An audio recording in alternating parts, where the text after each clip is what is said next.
চলো তাইলে আজকে হচ্ছে হিউম্যান ইভলিউশন স্টার্ট হবে।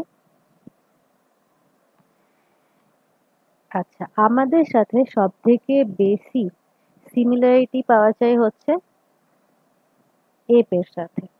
ঠিক আছে, এপ আর হিউম্যানের মধ্যে অনেক বেশি সিমিলারিটি পাওয়া যায়। কিসের সিমিলারিটি পাওয়া যায়? ক্রোমোজোম ব্যান্ডিং প্যাটার্নের। 3 আর 6 ক্রোমোজোম এক। হ্যাঁ, ক্রোমোসোমাল ব্যান্ডিং প্যাটার্ন। ঠিক আছে, এত বেশি সিমিলারিটি পাওয়া যায় যে ক্রোমোজোম নাম্বার 3 আর 6 একদম এক্স্যাক্টলি সেম এপ এবং হিউম্যানের মধ্যে।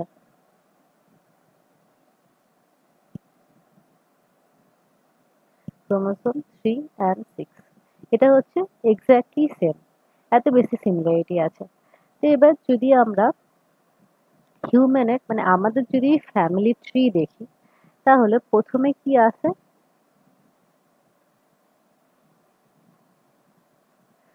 সবার প্রথমে আমরা পাই প্রোসিমিয়ান,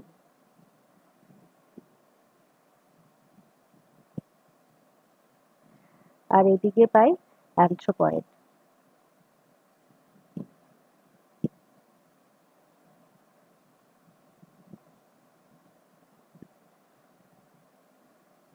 ঠিক আছে, এরা হচ্ছে প্রাইমেট। এদেরকে বলা হয় লোয়ার প্রাইমেট,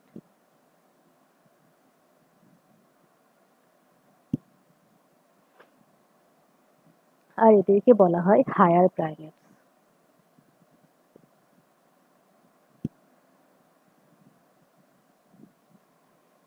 এবার লোয়ার প্রাইমেটস এর মধ্যে কে কে পড়ছিল? লোয়ার প্রাইমেটস এর মধ্যে তোমার তোমার আসে হচ্ছে লেমুর। লেমুর আসে, তারপরে লরিস আসে, তারপর তোমার শ্রুশ আছে। ঠিক আছে, এরা হচ্ছে লোয়ার প্রাইমেটস এর মধ্যে পড়ে। আর হায়ার প্রাইমেটস এর মধ্যে পরে হচ্ছে মাঙ্কি, তারপর এপস, আর আমরা, মানে হচ্ছে ম্যান বা হিউম্যান বলতে পারি। তাহলে এদেরকে যদি আমরা ফার্দার ডিভাইড করি, তাহলে মাঙ্কিদের মধ্যে দু রকমের মাঙ্কি আমরা দেখতে পাই। একটা হচ্ছে ওল্ড ওয়ার্ল্ড মাঙ্কি,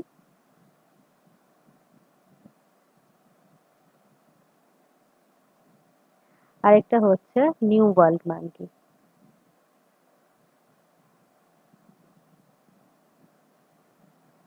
ঠিক আছে, এবার ওল্ড ওয়ার্ল্ড মাঙ্কির এক্সাম্পল কি হবে?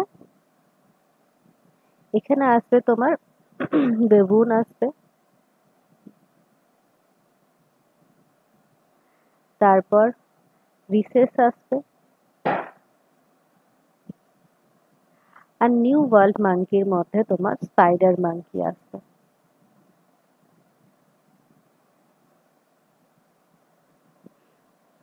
এরপর এপসদেরকেও আমরা ফার্দার ডিভাইড করতে পারি। এপসদের সাইজের উপর ডিপেন্ড করে এদেরকে আমরা দুভাগে ভাগ করি। একটা হচ্ছে small size app, small size, আরেকটা হচ্ছে লার্জ সাইজ এপ। ঠিক আছে, এবার স্মল সাইজের মধ্যে পড়ে গিবন পড়ে, আর লার্জ সাইজের মধ্যে তোমার পড়ে গরিলা, তারপর ওরাংওটাং,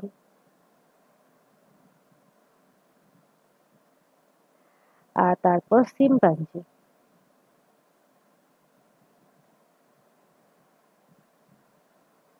ঠিক আছে, এরা হচ্ছে লার্জ সাইজ এর মধ্যে পড়ে। এদের যদি আহ, কিছু প্রপার্টি লিখি, তাহলে এটা হচ্ছে এপস এর মধ্যে সব থেকে স্মলেস্ট এপ।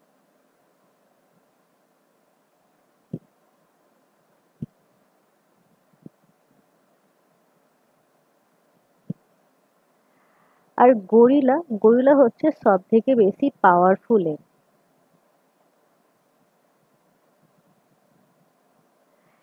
আর শিম্পাঞ্জি, শিম্পাঞ্জি হচ্ছে সব থেকে বেশি আমাদের ক্লোজ রিলেটিভের মধ্যে পড়ে। মানে আমাদের আমাদের ক্লোজ রিলেটিভ হচ্ছে এপসরা হচ্ছে, আর এই এপস এর মধ্যেও শিম্পাঞ্জিরা হচ্ছে আমাদের সব থেকে বেশি কাছের রিলেটিভ। মানে সব থেকে বেশি ইন্টেলিজেন্ট এপস এর মধ্যে কিন্তু শিম্পাঞ্জি পড়ছে। মানে দুটো প্রপার্টি হচ্ছে, একটা হচ্ছে ক্লোজেস্ট রিলেটিভ অফ ম্যান, আর একটা হচ্ছে মোস্ট ইন্টেলিজেন্ট এপ। এটা হচ্ছে এই শিম্পাঞ্জিরা। ঠিক আছে, আমরা যেটা আছি সেটা হচ্ছে এখানে আছি। এরপর আমরা আমাদের বৈশিষ্ট্যের দিকেই ধ্যান দেবো। আচ্ছা, এটা তো এখানেই বলে দিলাম, এটা আর লাগবে না। যদি ট্যাক্সোনমিক পজিশন দেখি তাহলে অনেক লম্বা ট্যাক্সোনমিক পজিশন তোমরা পাবে। তার মধ্যে মেন যেটা ইম্পর্টেন্ট সেটা হচ্ছে অর্ডার থেকে স্টার্ট হচ্ছে। আমাদের অর্ডার হচ্ছে প্রাইমেট। প্রাইমেটের মধ্যে কি স্পেশাল প্রপার্টি ছিল, যে এদের মধ্যে তোমার মেনস্ট্রুয়াল সাইকেল হতো। মেনস্ট্রুয়াল সাইকেল প্রেজেন্ট ছিল হচ্ছে প্রাইমেটের মধ্যে। নেক্সট হচ্ছে যদি সাব অর্ডার বলি, সাব অর্ডার হচ্ছে যেটা একটু আগে দেখলে অ্যানথ্রোপয়েডিয়া।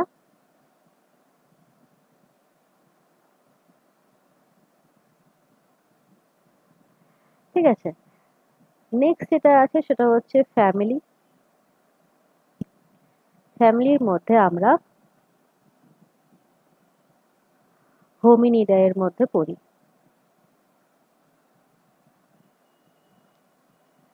তারপর আসে জেনাস।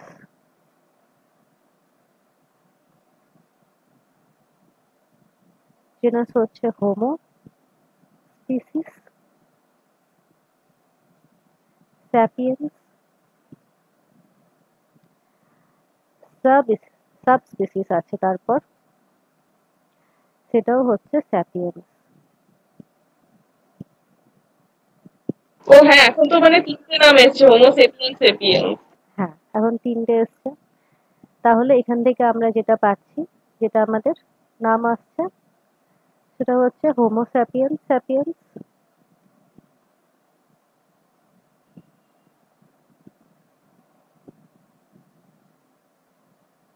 ঠিক আছে,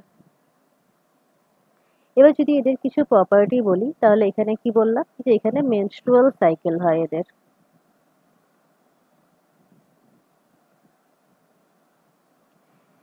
এখানে যে আমাদের যে ফেসিয়াল এক্সপ্রেশন, আমাদের রাগ দুঃখ এইসব প্রকাশ করার জন্য যে ফেসিয়াল এক্সপ্রেশন হয়, সেই সব এক্সপ্রেশনের জন্য কিছু মাসেলস রেসপন্সিবল। তো সেই সব মাসেল এখানে প্রেজেন্ট ছিল। মানে হচ্ছে প্রেজেন্স অফ, আচ্ছা মাসেল লিখে দিই শুধু, muscle for facial expression.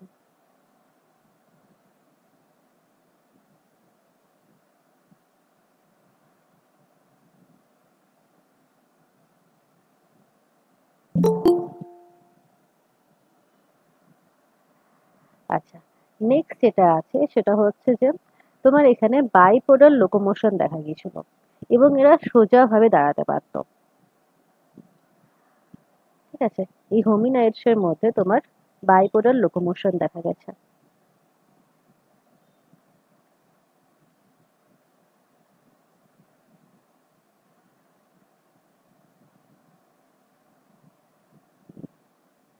বাইপেডাল locomotion মানে কি, যে দু পায়ে চলা, দু পায়ে চলতে পারতো এরা, এবং এরা সোজাভাবে দাঁড়াতে পারতো।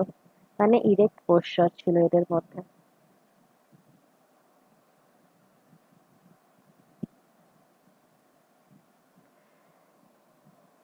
আচ্ছা, নেক্সট যেটা আসছে সেটা হচ্ছে হোমো। হোমো মানে হচ্ছে তোমার ম্যান, আর স্যাপিয়েন্স মানে এখানে ওয়াইস কে বোঝাচ্ছে, বুদ্ধি অনেক বেশি ছিল। আর এটা হচ্ছে যে the man who is wise, তাদেরকে হোমো স্যাপিয়েন্স স্যাপিয়েন্স বলা হয়।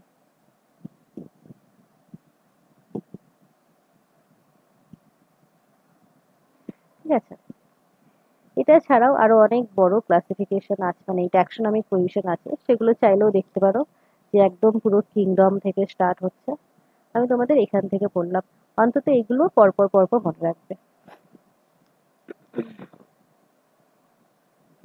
আচ্ছা, নেক্সট আমরা কিছু বুক এর কথা জানবো, যে কিছু কিছু বুক আর তাদের রাইটার যারা এই হিউম্যানের ইভলিউশন সম্পর্কে লিখে গেছেন, সেসব জিনিসগুলো একটু দেখতে হবে। যেমন কি প্রথম আসছে হচ্ছে হ্যাক্সলে।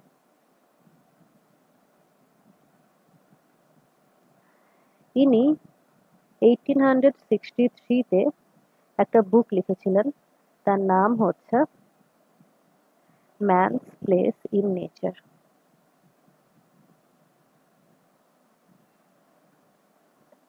ঠিক আছে, এই বুকটা তিনি লিখেছিলেন। এই বুকের মধ্যে অরিজিন অফ ম্যান এর কথা অনেক লেখা আছে। নেক্সট আসছেন আমাদের ডারউইন।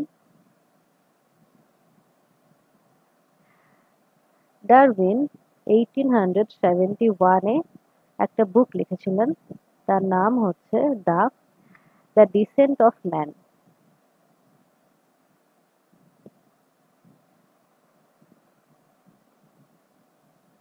ঠিক আছে, এর মধ্যেও ম্যানের অরিজিন সম্বন্ধে অনেক কিছু লেখা আছে। নেক্সট নেক্সট আসছে লিনিয়াস।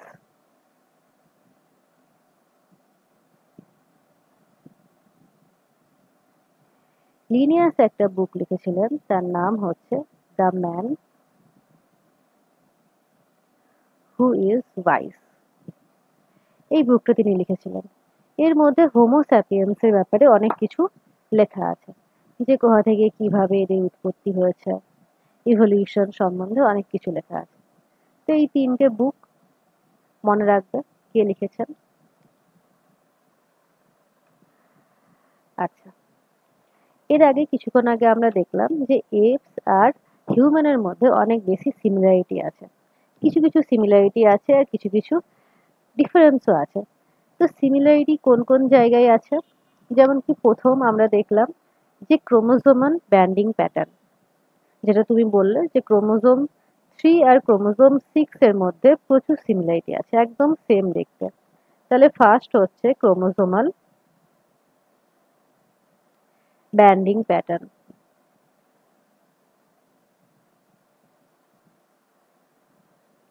ঠিক আছে, কোন কোন ক্রোমোজোম? ক্রোমোজোম 3 আর 6, এরা হচ্ছে একদম সিমিলার দুজনের মধ্যে। নেক্সট কি সিমিলারিটি আছে? যে দুজনকার বডি হচ্ছে হেয়ার দিয়ে কভার থাকে। ঠিক আছে, কারো বেশি কারো কম, কিন্তু দুজনকার বডি covered with hair.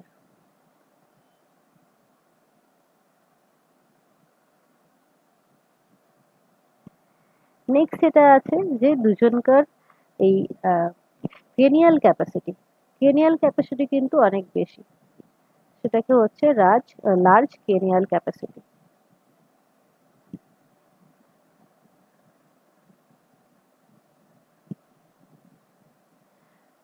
মানে হচ্ছে যে তোমার বুদ্ধি অনেক বেশি থাকে।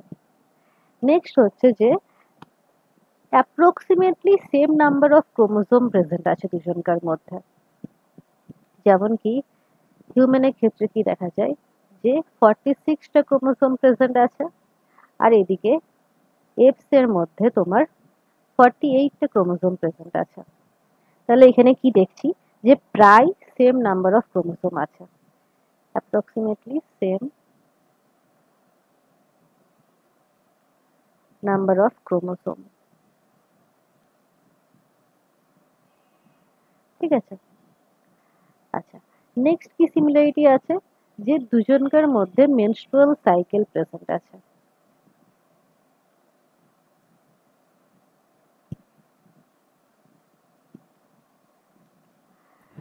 ম্যাডাম বলছিলাম যে এই যে ম্যাডাম এফস এর যে 48টা ক্রোমোজোম, এটা কি কোনটার সংখ্যা বেশি, অটোজোম না সেক্স ক্রোমোজোমের সংখ্যা বেশি?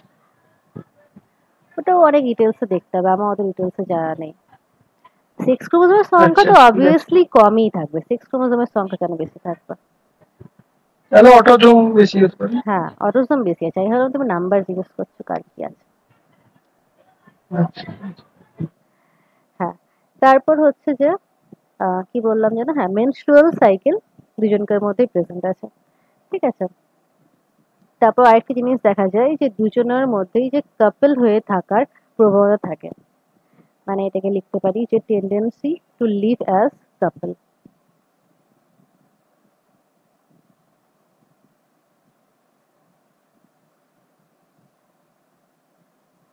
ঠিক আছে।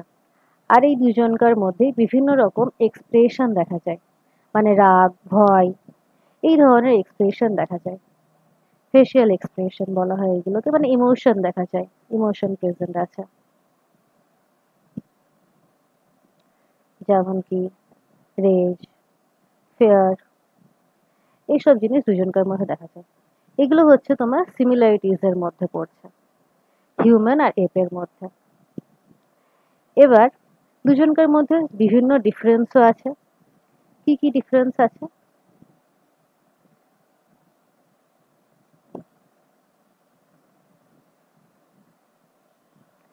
এপ আর হিউম্যানের মধ্যে ডিফারেন্স যেমন হেয়ার, বললাম যে দুজনকার বডির মধ্যে হেয়ার প্রেজেন্ট আছে, বাট এপের মধ্যে থিক হেয়ার প্রেজেন্ট আছে। থিক আর ডেন্স। তাহলে ম্যাম সেটা তো সিমিলারিটির মধ্যে পড়ায় না, যে হেয়ার প্রেজেন্ট বলতে এটা তো ঠিক সিমিলারিটি বলা যায় না, কারণ এর ঠিক হেয়ার থিন হেয়ার। হ্যাঁ, এটা হচ্ছে কি যে থিক আর থিন এটা ডিফারেন্সের মধ্যে আসছে। বাট যদি তোমরা মাছের সাথে তুলনা করো, মাছের মধ্যে তো হেয়ার প্রেজেন্টই নেই, তাই না? ফিশের মধ্যে হেয়ার প্রেজেন্ট নেই, তো সেদিকে একদম টোটালি আলাদা।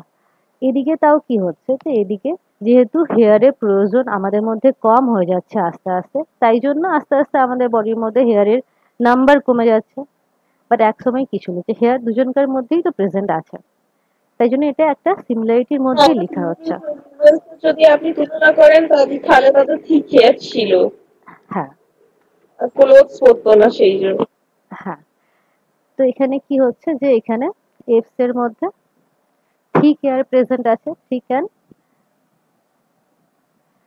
Dense hair. আর হিউম্যানের ক্ষেত্রে তোমার থিন হেয়ার প্রেজেন্ট আছে। নেক্সট যদি আসি তাহলে হচ্ছে যে তোমার এই সোজাভাবে দাঁড়ানোটা, যে এপসরা কি করতো, এপসরা পুরোপুরি সোজাভাবে দাঁড়াতে পারতো না, তো এটাকে আমরা লিখতে পারি যে লেস ইরেক্ট পোশ্চার।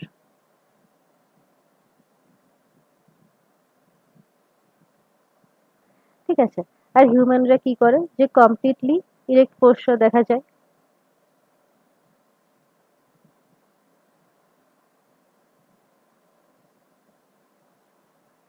তারপর হচ্ছে নেক। নেক হচ্ছে এপস এর ক্ষেত্রে শর্ট নেক আছে, আর এখানে হিউম্যানের ক্ষেত্রে লং নেক দেখা যায়। তারপর নেক্সট যদি বলি তোমার যে এই এপস এর ক্ষেত্রে দাঁতের মাঝে ফাঁক থাকতো। ঠিক আছে। আর হিউম্যানের ক্ষেত্রে কি হয় যে দুটো দাঁতের মাঝে ফাঁক দেখা যায় না, একে বলা হয় হচ্ছে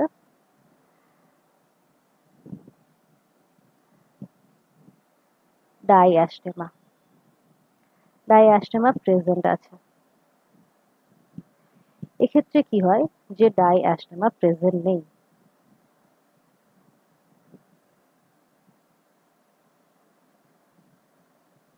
ঠিক আছে। এটা মানে হচ্ছে যে দুটো দাঁতের মাঝে ফাঁক থাকে এপস এর ক্ষেত্রে, যেখানে হিউম্যানের ক্ষেত্রে সেটা প্রেজেন্ট থাকে না। তারপর কারণ ওরা তো পুরোপুরি ভেজিটেরিয়ান না, হিউম্যানস তো তা নয়, ওদের ক্যানাইনসটা অ্যাবসেন্ট থাকে, এটাই তাহলে বড় ডিফারেন্স হবে। হ্যাঁ, ভেজিটেরিয়ান, ম্যাক্সিমামরা ভেজিটেরিয়ান। ক্যানাইন প্রেজেন্ট থাকে। হ্যাঁ। তারপর নেক্সট যদি বলি যে তোমার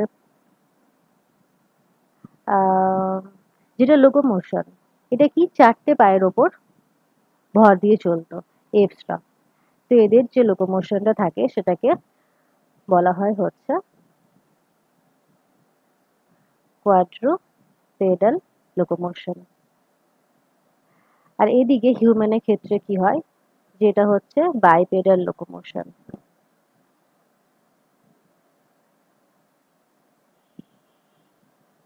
ঠিক আছে। আর আর তোমার কার্ভেচার আরেকটা ডিফারেন্স করতে পারো, যে কার্ভেচার হিউম্যানের ক্ষেত্রে কি হয়, সরি এপস এর ক্ষেত্রে কি হয়, যে ভার্টিব্রাল কলামের মধ্যে একটাই কার্ভেচার প্রেজেন্ট থাকে। এদিকে সেক্ষেত্রে হিউম্যানের ক্ষেত্রে তোমার চারটে কার্ভেচার প্রেজেন্ট থাকে। ঠিক আছে, তাই জন্য এরা সোজাভাবে দাঁড়াতে পারে। এগুলো মোটামুটি কিছু কিছু ডিফারেন্স আসছে। আচ্ছা আচ্ছা, তো সেখান থেকে তোমরা এখান থেকে নিজেরাই বলতে পারবে যে কি কি মরফোলজিক্যাল চেঞ্জেস হয়েছে ইভলিউশনের থ্রুতে। তো প্রথমে কি হয়েছে, যে বডি সাইজ কিছুটা ইনক্রিজ হয়েছে। তারপর তোমার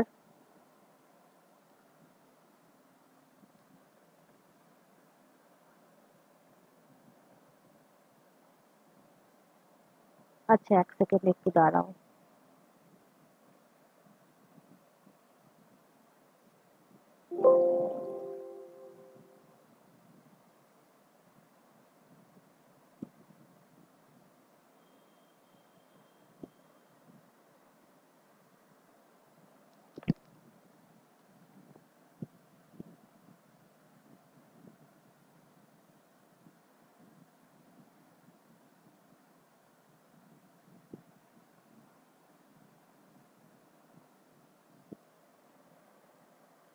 শুনতে পাচ্ছ তো তোমরা?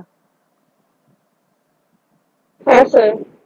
আচ্ছা, হ্যাঁ, তাহলে কি যেন বলছিলাম এখানে।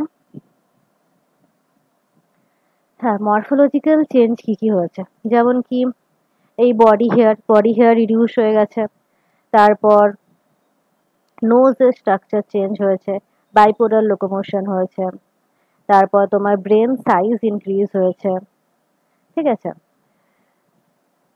এইসব জিনিসগুলো চেঞ্জ হয়েছে তোমার মোটামুটি। আচ্ছা, হিউম্যান ইভলিউশন যদি আমরা প্লেস বলি, যে মানে প্লেস অফ অরিজিন যদি বলি,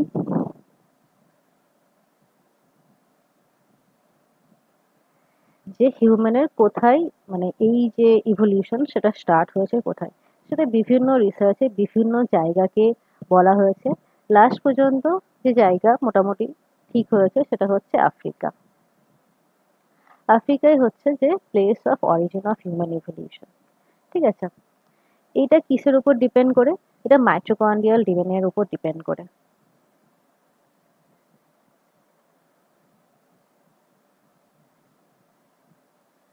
মাইটোকন্ড্রিয়াল ডিএনএ এর উপর ডিপেন্ড করে আফ্রিকাতেই প্রথম হিউম্যান এর অরিজিন পাওয়া গেছে, এটা মনে করা হয়। আচ্ছা, তাহলে নেক্সট আমরা চলে আসি যে এই পুরো স্ট্রাকচারটাই।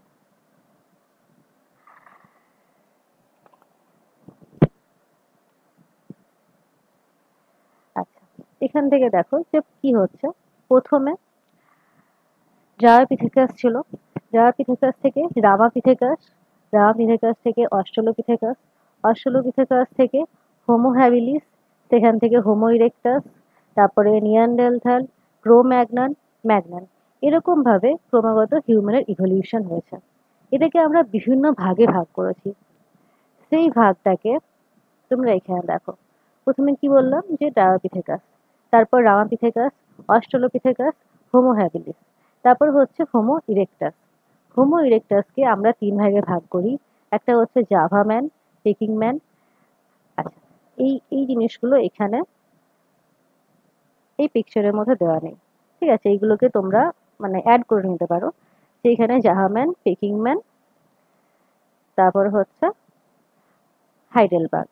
ঠিক আছে, তারপরে আসছে নেক্সট যেটা হয় সেটা হচ্ছে হোমো স্যাপিয়েন্স। হোমো স্যাপিয়েন্সের মধ্যে নিয়ানডেলথাল, ক্রো ম্যাগনন আর হচ্ছে মডার্ন ম্যান, এই তিনটে ভাগ আমরা করব। এই এই পুরো চার্টটাকে আমরা ডিটেলসে দেখব, কারণ কি এর ভেতর থেকে অনেক রকম ছোট ছোট কোশ্চেন আসতে পারে।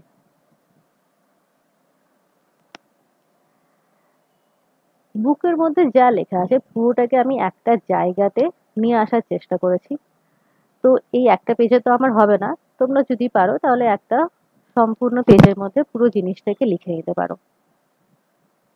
আচ্ছা, প্রথম যেটা ছিল সেটা হচ্ছে ড্রায়োপিথেকাস।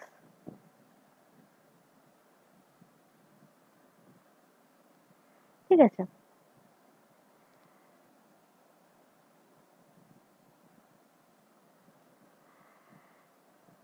ড্রায়োপিথেকাস যারা ছিল তারা হচ্ছে বেশি এপের মতো দেখতে ছিল। ঠিক আছে, এরপর যে রামাপিথেকাস হলো, সেই রামাপিথেকাসরা বেশি মানুষের মতো দেখতে হলো। এটা পুরোপুরি এনসিইআরটি বুকের মধ্যে লেখা আছে যে এই ডায়োপিথেকাস হচ্ছে মোর এপ লাইক আর রামাপিথেকাস হচ্ছে মোর ম্যান লাইক। তাহলে এটাই আমরা লিখি যে প্রথম কি আছে, যে এটা হচ্ছে মোর এপ লাইক। এদের স্ট্রাকচারটা ছিল এপ লাইকের মতো। আচ্ছা, এদের যে টাইম ছিল সেটা মোটামুটি তোমার 15 মিলিয়ন ইয়ার এগো এরা থাকতো। এদের যে ফসিল পাওয়া যায় সেই ফসিল তোমার এডওয়ার্ড লার্টেট পেয়েছিলেন। ঠিক আছে, এবং তার নাম দেওয়া হয়েছিল ডায়োপিথেকাস আফ্রিকানাস।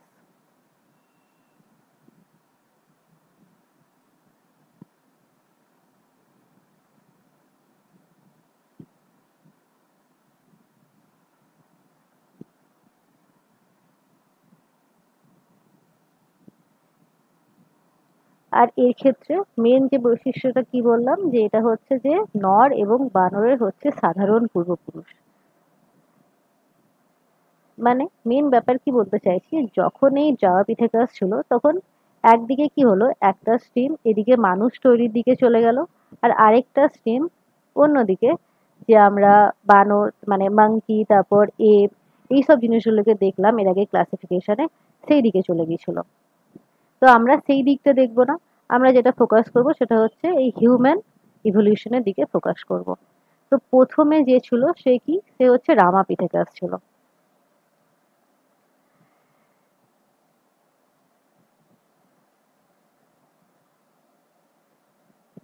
সেকেন্ড হচ্ছে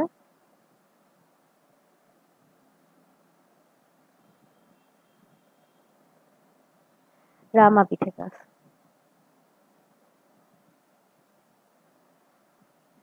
রামাপিথেকাস তোমার মোটামুটি অ্যাপ্রক্সিমেটলি 14 to 15 মিলিয়ন ইয়ার এগো এরা ছিল। এদের যে ব্রেনের ক্যাপাসিটি মানে ক্রেনিয়াল ক্যাপাসিটি সেটা হচ্ছে 400 সিসি ছিল। ঠিক আছে, এদের ক্ষেত্রে ক্রেনিয়াল ক্যাপাসিটি আমি পাইনি। এখানে তাহলে কি বলেছিলাম, যে মোর ম্যান লাইক রামাপিথেকাস। এদের যে ফসিল পাওয়া যায় সেটা হচ্ছে তোমার চোয়াল এবং দাঁতের ধ্বংসাবশেষ পাওয়া যায়, মানে ধ্বংসাবশেষ বলছি সরি, চোয়াল এবং দাঁতের ফসিল পাওয়া যায়। ঠিক আছে, সেটা ইন্ডিয়াতে পাওয়া গেছিল। ইন্ডিয়ার যে শিবালিক পাহাড়, সেই শিবালিক পাহাড় থেকে পাওয়া গেছিল 1932 সালে। নেক্সট যেটা আছে সেটা হচ্ছে অস্ট্রালোপিথেকাস।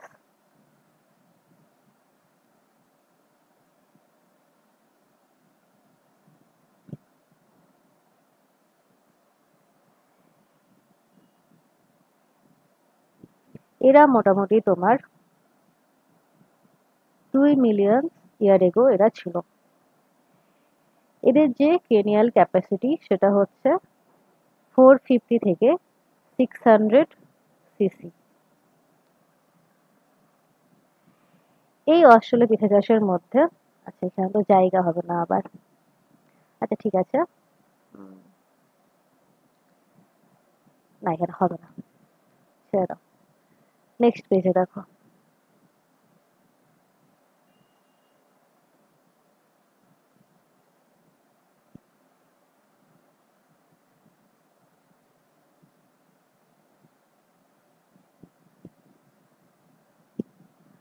অস্ট্রালোপিথেকাস।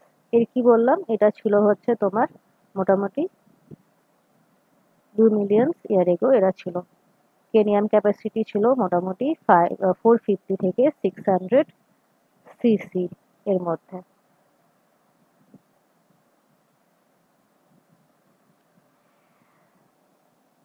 আচ্ছা, এরাই কি ছিল, এরাই হচ্ছে যে প্রথম মানুষ হওয়ার জন্য যে প্রথম যে পদক্ষেপ সেটাই অস্ট্রালোপিথেকাসকেই বলা হয়। ঠিক আছে, মানে একে প্রথম মানব এপ বলা হয়। এর মধ্যে কিছু কিছু প্রপার্টি সেরকম ছিল, যেমন কি এরাই প্রথম সোজাভাবে দাঁড়াতে পারতো, স্টুড ইরেক্ট, সোজাভাবে এরাই প্রথম দাঁড়াতে পারতো। এরা বিভিন্ন রকম স্টোনের উইপেন ব্যবহার করত।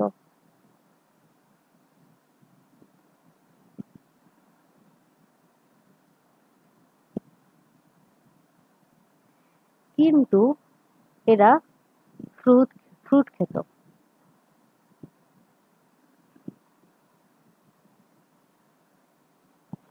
ঠিক আছে, স্টোন উইপেন ব্যবহার করতো মানে এরা এরকম নয় যে তারা মাংস খাওয়া স্টার্ট করে দিয়েছিল। এরা কিন্তু এখনো পর্যন্ত কিন্তু এই ফ্রুটই খেত। যেটার জন্য বেশি জায়গা লাগবে বললাম যে এটা হচ্ছে, এর দু রকমের ফসিল পাওয়া যায়। একটা হচ্ছে টুয়াং বেবি।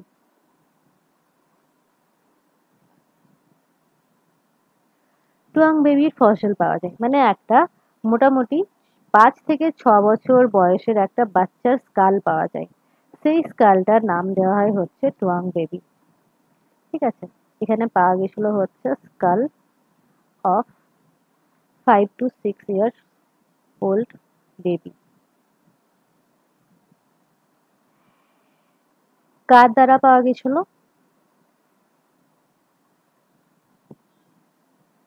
বাই প্রফেসর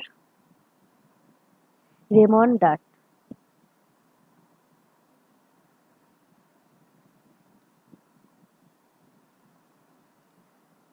নাইনটিন 1924 এটা তোমার দক্ষিণ আফ্রিকায় পাওয়া গেছিল। এবং এই যে টুয়াং বেবি পাওয়া গেছিল এর নাম দেওয়া হয়েছিল অস্ট্রালোপিথেকাস আফ্রিকানাস। নামটা সিমিলারিটি পাচ্ছ যে অস্ট্রালোপিথেকাস এখান থেকে আসছে, আর আফ্রিকানাস যেহেতু আফ্রিকার মধ্যে পাওয়া গেছিল তাই জন্য একে আফ্রিকানাস বলা হয়।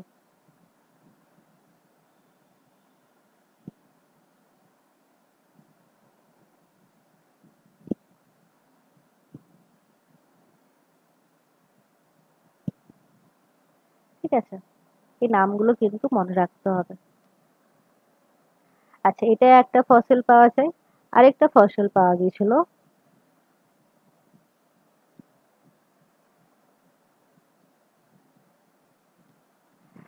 আচ্ছা সেই ফসিলটার নাম হচ্ছে প্যারান্থ্রোপাস।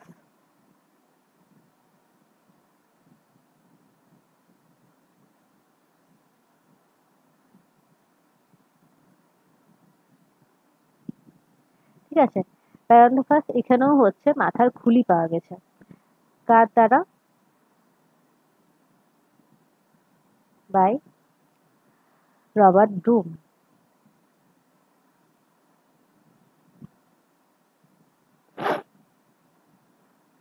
ঠিক আছে,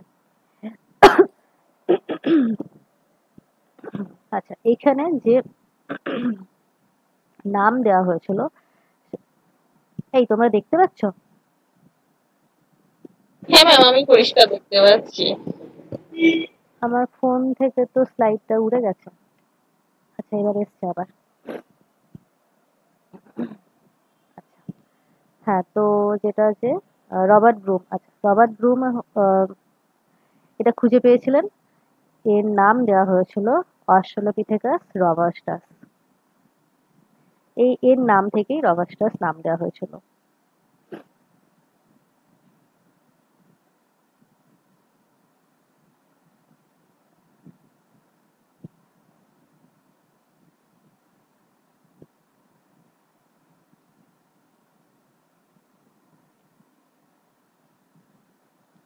ঠিক আছে, তো এটা হচ্ছে তোমার অস্ট্রালোপিথেকাসের ব্যাপারে।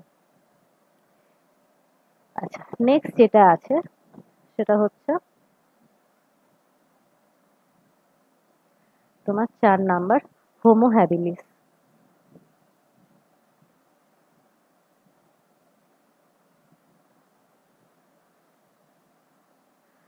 হোমো হ্যাবিলিসের কি হয় যে এখানে তোমার ক্রেনিয়াম ক্যাপাসিটি যেটা ছিল সেটা 650 থেকে 800 সিসি ছিল। এখানে যে ফসিলটা পাওয়া গেছিল সেটা হচ্ছে লিকি লিকি থেকে, লিকি লিকি খুঁজে পেয়েছিলাম। দুজন সায়েন্টিস্ট ছিলেন, একজন হচ্ছে ম্যারি লিকি, আরেকজন হচ্ছে লুইস লিকি। এরা দুজন হাজব্যান্ড ওয়াইফ ছিল। আমার ফোন থেকে কিন্তু আবার স্লাইড উড়ে গেছে, তোমরা যদি দেখতে না পাও তাহলে বলবে। আচ্ছা ঠিক আছে ম্যাম। আচ্ছা, এই দুজন সায়েন্টিস্ট ছিলেন, তারা হচ্ছে 1970-তে এর ফসিল আবিষ্কার করেছিলেন। এদের কিছু প্রপার্টি আছে, যেমন কি এদেরকে হ্যান্ডিম্যান বলা হতো। হ্যান্ডিম্যান মানে কি, এরা অনেক রকমের বিভিন্ন রকমের টুলস তৈরি করতে পারতো। ঠিক আছে, বিভিন্ন রকমের ছোট ছোট যন্ত্রপাতি তারা তৈরি করতে পারতো। এবং এই সময় কিন্তু তারাও কিন্তু তোমার মাংস খেত না। আইস এজের ঠিক আগে এটা, তার মানে। না, আইস স্টেজ তো এখন অনেক দেরি আছে, ওটা তো সেই লাস্টের দিকে দেখবে, হোমো স্যাপিয়েন্স এর মধ্যে দেখবে। এটা তার এখনো 2 স্টেপ আগে। ঠিক আছে, এই কোথায় মাংস খেত কোথায় মাংস খেত না সেটা নিয়ে কিন্তু কনফিউশন আছে। অন্য বুকে কিন্তু অন্যরকম আছে, এনসিইআরটি বুকের মধ্যে যেটা দেওয়া আছে আমি সেটা অনুযায়ী পড়াচ্ছি। আচ্ছা, এখানে হচ্ছে যে ডু নট ইট মিট। এরা ভেজ অলরেডি খেতে শুরু করে দিয়েছে এটা তো। এটা তুমি পরপর ডিফারেন্ট ডিফারেন্ট দেখতে পাবে, যে এর আগে ফ্রুট খেত, এখানে এখনো পর্যন্ত মিট খায়নি, এরপরে দেখবো আবার ক্যানাবলিজম স্টার্ট হয়ে যাবে। ঠিক আছে, ক্যানাবলিজম মানে নিজেই লোককেই নিজে মেরে খায়, মানে মানুষ মানুষকে মেরে খাবে, এই জিনিসটা স্টার্ট হয়ে যাবে। এরকম ভাবে বিভিন্ন জায়গায় বিভিন্ন রকম ডিফারেন্স আমরা দেখতে পাবো। এখানেই মনে হয়, আম, হ্যাঁ, এখানেই, এখানে লেখা আছে এনসিইআরটি বুকের মধ্যে লেখা আছে যে ডু নট ইট মিট, কিন্তু অন্য বুকের মধ্যে আমি দেখেছি যে এখানেই কিন্তু মাংসাসী লেখা আছে। এই হোমো হ্যাবিলিসের ক্ষেত্রেই এক জায়গায় মাংসাসী লেখা আছে। তো যেহেতু এনসিইআরটি বুকের মধ্যে এটা ডাইরেক্টলি দিয়ে দিয়েছে, তাই জন্য আমি এখানে এটাই লিখে দিয়েছি যে এখানে মাংস খেত না। আচ্ছা, এখানে আর কি ইনফরমেশন আছে? আর এগুলোই আছে।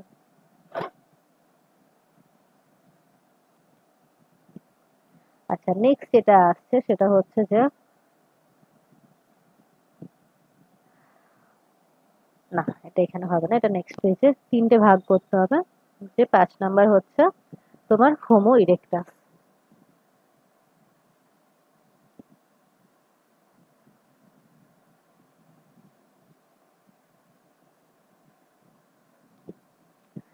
হোমো ইরেক্টাসের কি হয় যে এখানে তোমার লেখা আছে যে এরা মাংস খেত, মাংসাশী ছিল তারা।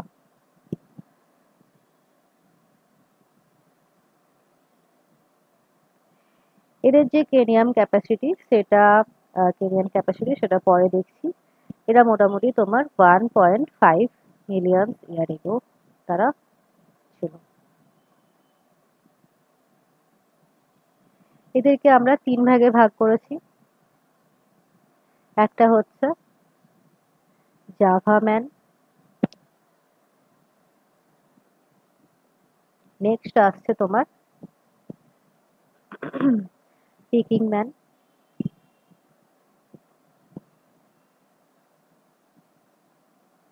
তারপরে আসছে তোমার হাইডেলবার্গ।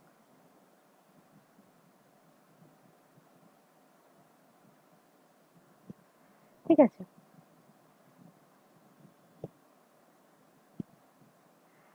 আচ্ছা দাঁড়াও, এখানে আরেকটা জিনিস তোমাদের দেখতে হবে, সেটা হচ্ছে জাভা ম্যানকেই বলা হয় হচ্ছে পিথেক্যান্থ্রোপাস।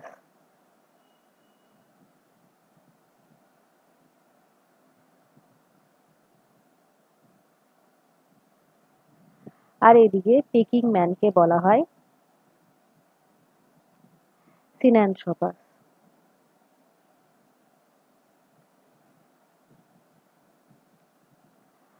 ঠিক আছে,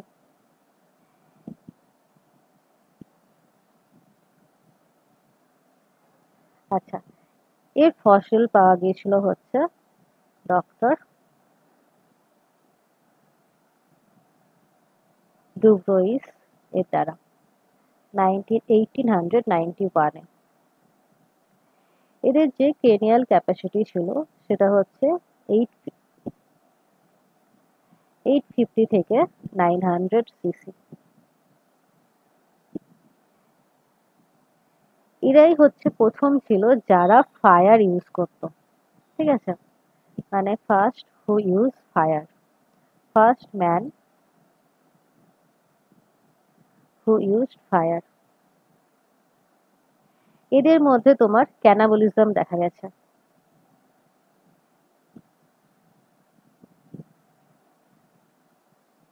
ক্যানাবলিজম মানে যে নিজেই নিজের মানে হ্যাঁ, নিজেই নিজের আশেপাশের সবাইকে, মানে কি বলে এটাকে, মানে মানুষ মানুষকে খাবে ওই জিনিসটা, ক্যানাবলিজম দেখা গেছিল। আচ্ছা, এদের যে নামটা সেটা হচ্ছে Homo erectus erectus.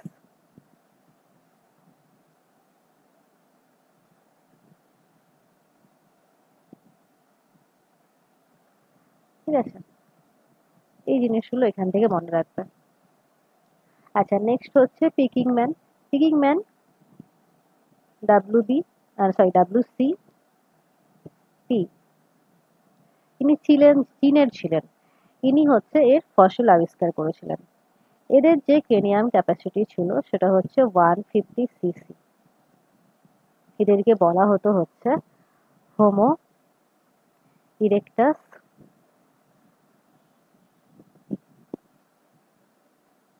পেকিনেন্সিস।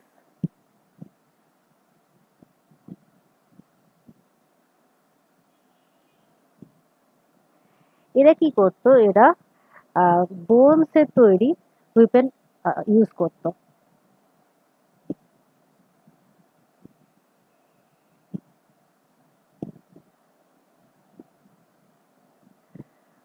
Weapons of বোন। ঠিক আছে, আর এখানে এদের ক্ষেত্রে বেশি কিছু জানা যায়নি সেরকম ভাবে। এদের যে ফসিল পাওয়া যায় সেটা জার্মানিতে পাওয়া গেছিল। ঠিক আছে, জার্মানির মধ্যে একটা জায়গা ছিল হাইডেলবার্গ বলে, সেখান থেকে পাওয়া গেছে।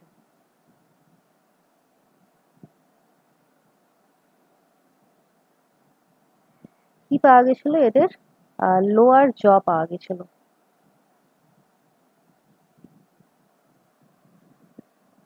ঠিক আছে, এটা হচ্ছে তোমার হোমো ইরেক্টাস। হোমো ইরেক্টাস হলো। নেক্সট যেটা একটা বাকি আছে সেটা হচ্ছে তোমার হোমো স্যাপিয়েন্স।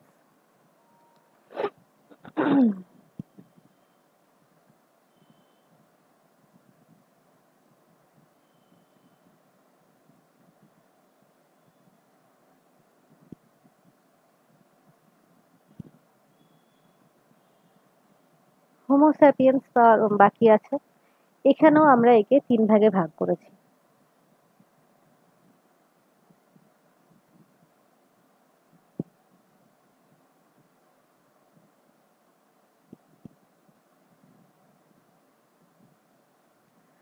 প্রথমে হচ্ছে তোমার নিয়ান্ডারথাল,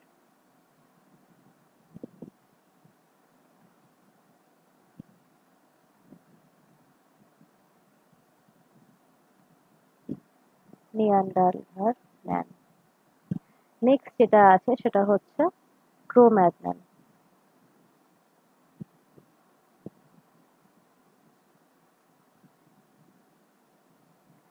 আর তারপর হচ্ছে মডার্ন ম্যান।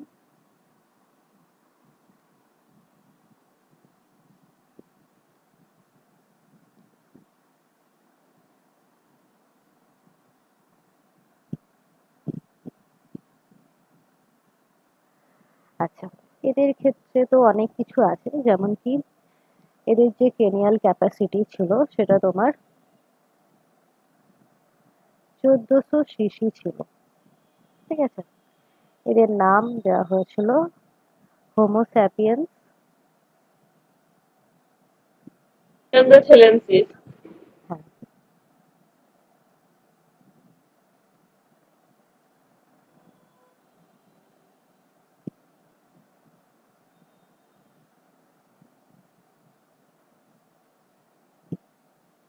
ঠিক আছে। আচ্ছা, তারপর এম, এদের ক্ষেত্রে কি হয় যে এদের ফসিল পাওয়া যায় হচ্ছে জার্মানিতে।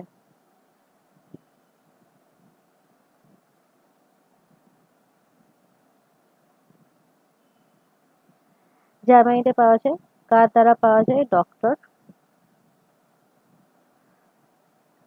ফুইরোড।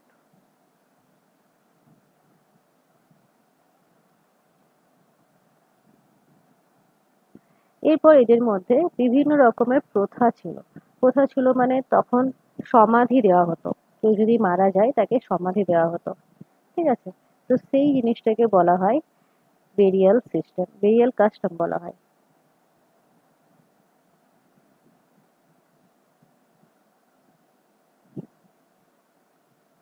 মানে সমাধি দেওয়া হতো। তারপর সেই সময় এরা কি করেছিল, নিজের বডি লোকাতে সক্ষম ছিল।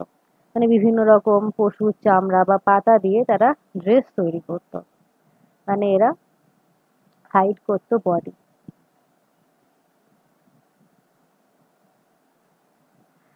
তারপর এদের মধ্যে এদের বিলিভ ছিল ইনমর্টালিটির মধ্যে, যে আমাদের যে সোল, সেই সোলে কখনো মৃত্যু হয় না, সেটা তারা মনে করতো। Believed in ইনমর্টালিটি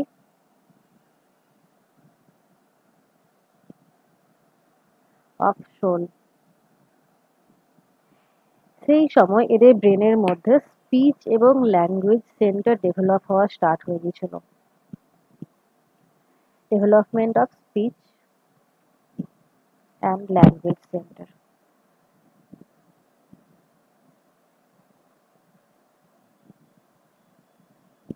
in brain. আর এরা মোটামুটি তোমার 1 লাখ থেকে 40,000 বছর আগে এদের রাজ ছিল।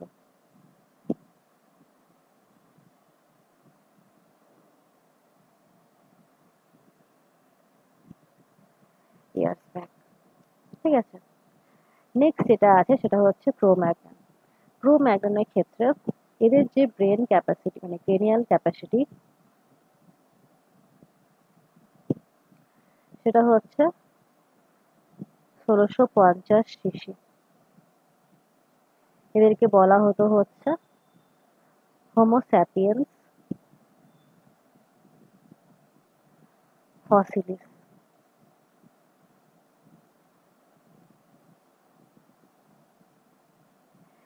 এটাই হচ্ছে যে মডার্ন ম্যানের ক্লোজ রিলেটিভ। এবং এই সময় এরা কেভ আর্ট করতে পারতো, বিভিন্ন রকম ছবি আঁকতে পারতো, কেভ আর্ট বা কেভ পেন্টিং তারা করতে পারতো। এটা হচ্ছে এখানে স্পেশালিটি। এটা কোন সময় দেখা গেছিল? ক্রো ম্যাগনের সময় দেখা গেছিল। নেক্সট হচ্ছে এদের সময়, এই সময় পশুপালন চালু হয়ে গেছিল, মানে হচ্ছে ডোমেস্টিকেশন চালু হয়েছিল।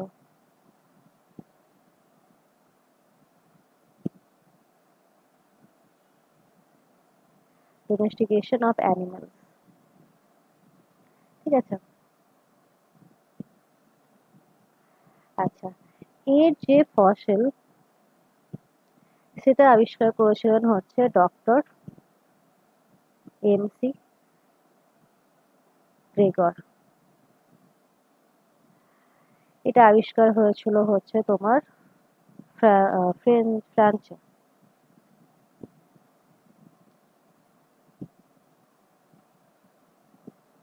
আচ্ছা, নেক্সট এটা আছে মডার্ন ম্যান। মডার্ন ম্যানের ক্ষেত্রে এদের যে ক্রেনিয়াল ক্যাপাসিটি সেটা হচ্ছে তোমার 1200 থেকে 1600 সিসি। এদেরকে বলা হয় হচ্ছে হোমো স্যাপিয়েন্স স্যাপিয়েন্স।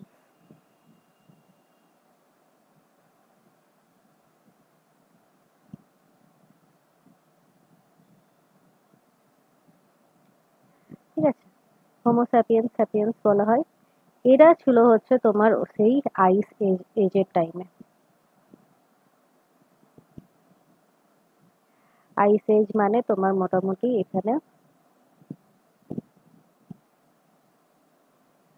৭৫,০০০ থেকে ১০,০০০ বছর আগে। ঠিক আছে, এরা হচ্ছে তোমার মডার্ন ম্যানের মধ্যে পড়ছে। তাহলে এগুলো কিছু কিছু ইনফরমেশন ছিল। পুরো বুকের যেটা জিস্ট বানানো, সেই জিস্ট আমি বানিয়ে দিয়েছি। এগুলো আপাতত মনে রাখলেই হবে। আরো বিভিন্ন ইনফরমেশন তোমরা কালেক্ট করতে পারো।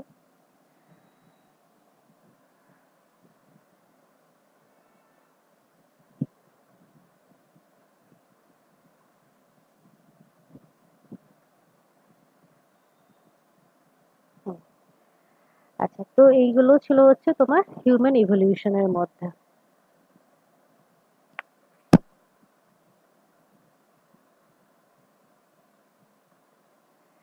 নেক্সট আরেকটা পার্ট আছে, ওটা সিলেবাসে কেন লেখা নেই আমি জানি না, বাট ওটাও তোমার কিছুটা মানে অনেকটাই ইম্পর্টেন্ট আছে। যে আমাদের যে পুরো যুগগুলো, সেই যুগগুলো যেটাই বলা আছে, কোথায় কে কার উদ্ভব হয়েছে, সেই সব জিনিসগুলো তোমাদের দেখতে হবে। তো সেগুলোকে যদি বলি, প্রথমে কি আছে,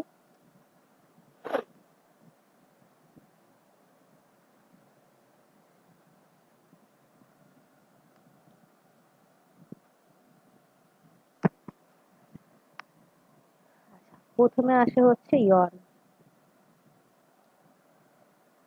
আমরা ইয়নকে দুটো ভাগে ভাগ করব। নেক্সট আসে হচ্ছে এরা।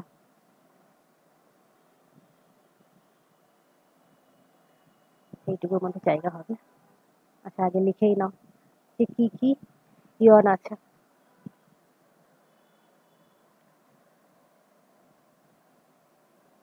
একটা টেবিল বানিয়ে দিলেই ভালো হয়। দাঁড়াও 1 সেকেন্ড।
আচ্ছা, তো প্রথমে কি বললাম, প্রথমে আসছে হচ্ছে ইয়ন, তারপরে আসছে এরা, নেক্সট আসছে পিরিয়ড,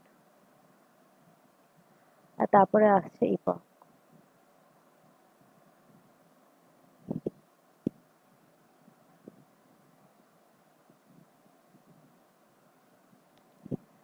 তা আমরা ইয়নকে দুটো ভাগে ভাগ করি। একটা হচ্ছে ফেনোরোজয়ী,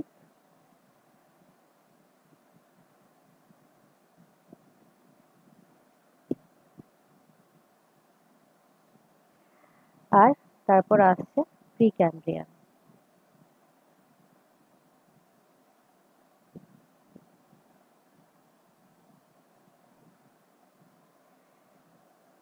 এরপর আমরা ফেনোরোজয়িককে 3টে এরাতে ভাগ করতে পারি। প্রথমে যেটা আছে সেটা হচ্ছে সিনোজয়িক।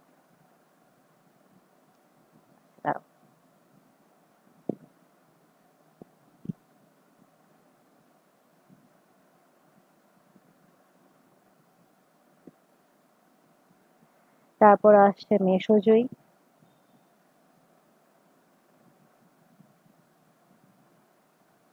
আর তারপরে আসছে প্যালিওজয়িক। এগুলো মনে রাখার জন্য ট্রিক আছে, তো ট্রিক দিয়ে তোমরা ইজিলি এই জিনিসগুলো মনে রাখতে পারো। যেমন কি এখানে যেটা আছে, আচ্ছা ট্রিকগুলো আমি পরেই বলছি, আগে এখান থেকে এটাই লিখে নাও যে এটা হচ্ছে সিনোজয়িক, মেসোজয়িক আর প্যালিওজয়িক। আচ্ছা নেক্সট হচ্ছে সিনোজয়িককে আমরা ভাগে ভাগ করতে পারি, দুটো পিরিয়ডে ভাগ করতে পারি। একটা হচ্ছে কোয়াটারনারি আর টার্সিয়ারি।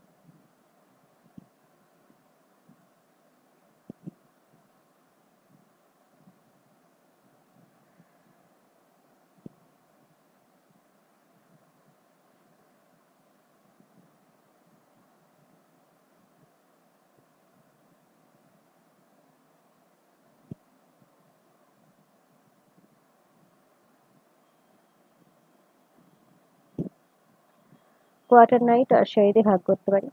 তারপর আসছে হচ্ছে মেসোজয়িক,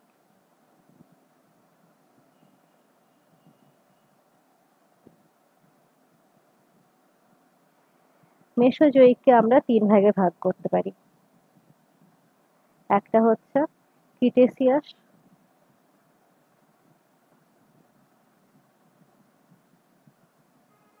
তারপর জুরাসিক, আর তারপর হচ্ছে ট্রায়াসিক।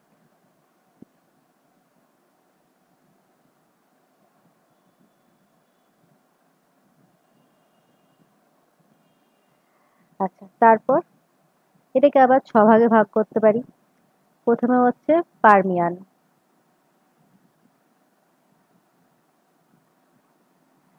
তারপর হচ্ছে কার্বনিফেরাস,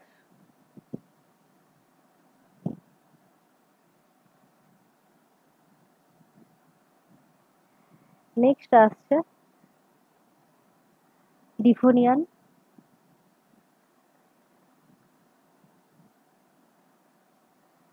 তারপর হচ্ছে সিলুরিয়ান,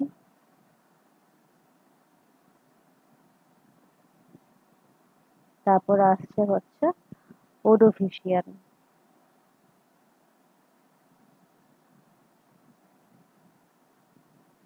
আর লাস্টে আসছে ক্যাম্ব্রিয়ান।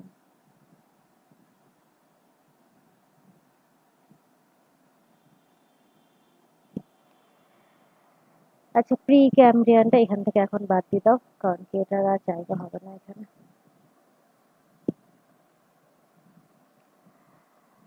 আচ্ছা নেক্সট যেটা আছে সেটা হচ্ছে ইপক। ইপকের মধ্যে আমরা এখানে 2 ভাগে ভাগ করি। একটা হচ্ছে হোলোসিন, বা একে রিসেন্টও বলা হয়। তারপর হচ্ছে প্লিস্টোসিন,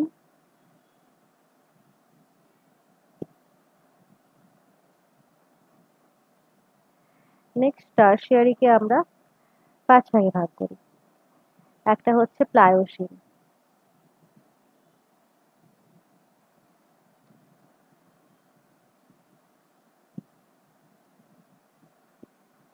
নেক্সট আসছে মায়োসিন, এগুলো ভাগ আমি কোথায় লিখবো।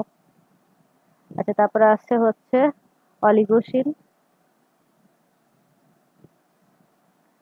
নেক্সট আসছে ইওসিন, এটা এখানে নয়।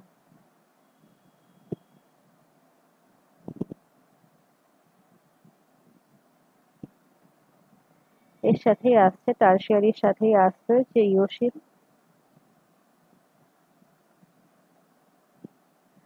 আর তারপর প্যালিওসিন।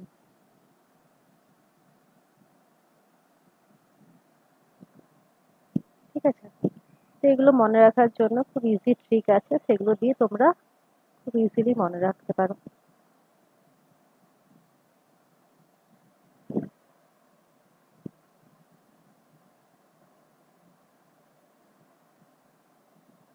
যেমন কি যদি এখান থেকে স্টার্ট করি, এখানে তো পুরোপুরি ইজিলি বুঝতে পারো যে এখানে হচ্ছে কারেন্ট,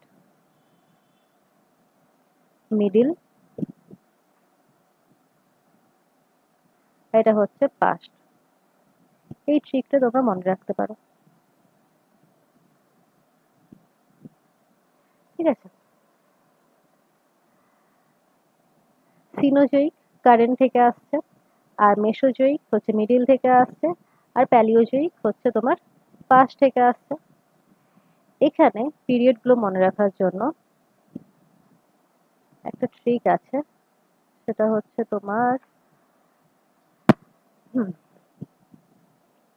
এখান থেকে, সেটা হচ্ছে 3 যারা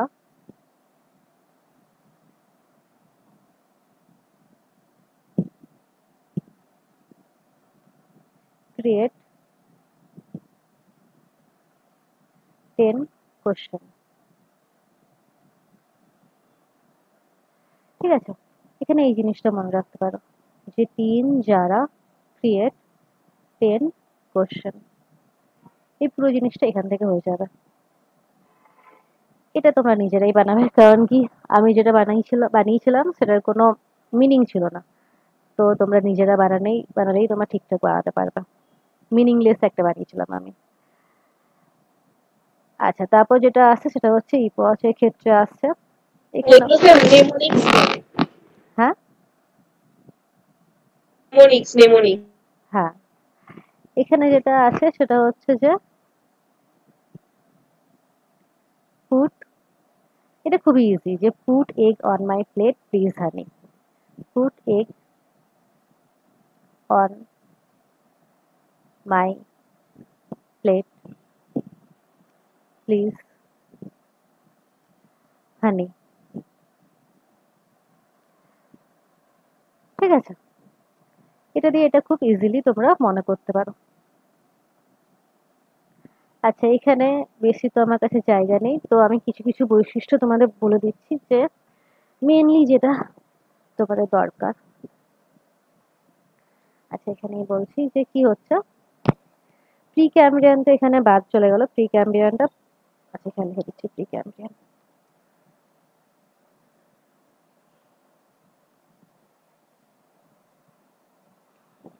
ঠিক আছে। প্রি ক্যাম্ব্রিয়ান আছে, প্রি ক্যাম্ব্রিয়ানের মধ্যে এখানে আরো কতগুলো তোমরা ভাগ পাবে, তো অত ভাগ করতে হবে না, থাক। প্রথমে কি হয়েছিল, প্রথমে আমরা দেখেছিলাম যে অ্যাপ্রক্সিমেটলি 5 বিলিয়ন ইয়ার এগো অরিজিন অফ আর্থ হয়েছিল।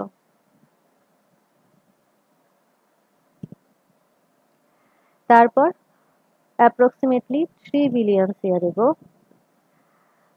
প্রথম সেল ফর্মেশন হয়েছিল। ফার্স্ট মানে প্রথম অর্গানিজম, ইউনিসেলুলার অর্গানিজম তৈরি হয়েছিল। এগুলো সব এই প্রি ক্যাম্বিয়ানের মধ্যেই পড়ছে।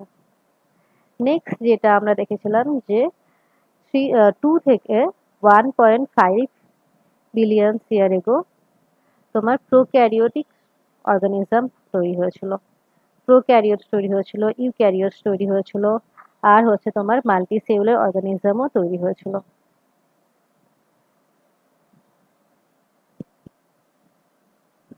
মাল্টি সেলুলার অর্গানিজমও এখানে তৈরি হয়েছিল, ঠিক আছে। এরপর আচ্ছা, তারপর যদি এখানে এখানেই প্রথম থেকে শুরু করি, এই ক্যাম্বিয়ানের ক্ষেত্রে সেরকম কিছু ইনফরমেশন দেওয়া নেই। ওডোফিশিয়ানের ক্ষেত্রে কি হয় যে এখানে অ্যালগি, সি ওয়াটারের মধ্যে অ্যালগি দেখা গিয়েছিল, বিভিন্ন রকম মেরিন লাইফ ফর্মেশন হয়েছিল। তারপর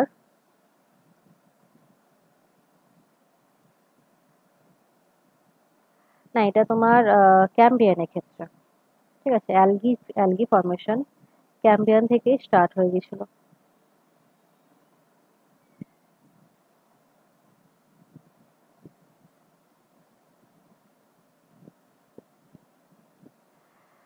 তারপর এখানে এসে তোমার অ্যালগি ডমিনেন্ট হয়ে গেছিল।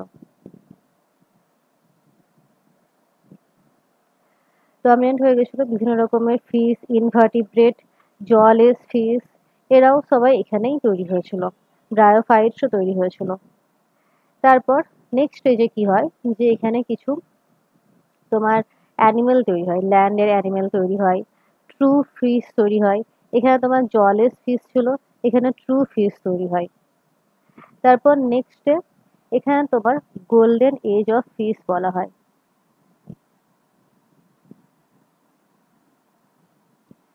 ফিশের নাম্বার এই সময় অনেক বেড়ে গেছিল, অ্যাম্ফিবিয়ান দেখা গিয়েছিল এই সময়। ঠিক আছে, তারপর এই স্টেজে কি হয়, যে এজ অফ অ্যাম্ফিবিয়ান বলা হয়।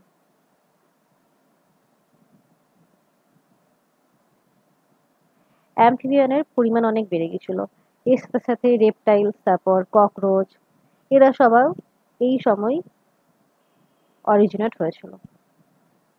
তারপর নেক্সট এই স্টেজে কি হয়, যে তোমার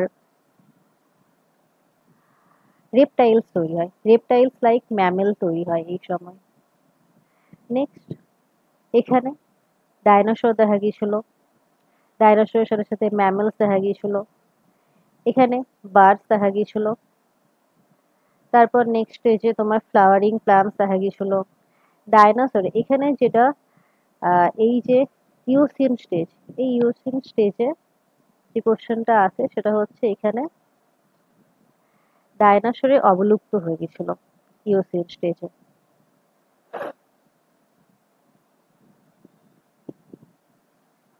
এক্সটিংশন হয়েছিল।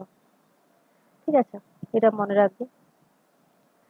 তারপর তোমার নেক্সট স্টেজে তোমার মডার্ন ম্যামেল দেখা গিয়েছিল, মডার্ন টাইপ অফ ম্যামেল। তারপর তোমার আস্তে আস্তে রানিং ম্যামেল দেখা গিয়েছিল। নেক্সট আস্তে আস্তে তোমার গ্রাসেস দেখা যায়, গেজিং ম্যামেল দেখা যায়। তারপর এরকম ভাবে এখানে ইয়ারলি ম্যান দেখা গিয়েছিল।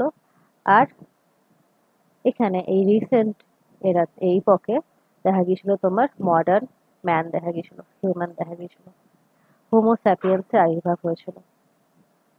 এই পুরো জিনিসটাকে যদি বিশেষ কিছু কিছু জিনিস আমি লিখে দিই, সেটা কি হয়েছে, যে প্রথমে অ্যাপ্রক্সিমেটলি 20 বিলিয়ন ইয়ার এগো তোমার আর্থ ফর্মেশন হয়েছে।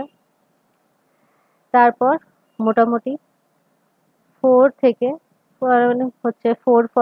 বিলিয়ন ইয়ার এগোই বলতে পারি তোমার, না সরি, এখানে আর্থ কেন, এখানে তোমার ইউনিভার্স তৈরি হয়েছিল 20 বিলিয়ন ইয়ার এগো। তারপর 4.5 বিলিয়ন ইয়ার এগো আর্থ ফর্মেশন হয়েছিল। নেক্সট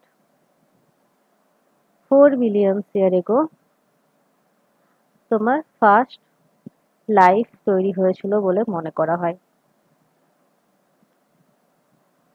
তারপর 3 বিলিয়ন ইয়ার এগো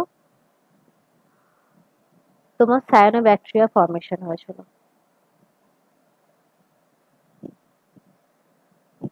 ঠিক আছে, ওল্ডেস্ট নোন ফসিলও এই 3 বিলিয়ন ইয়ার এগোই তৈরি মানে পাওয়া গেছিল।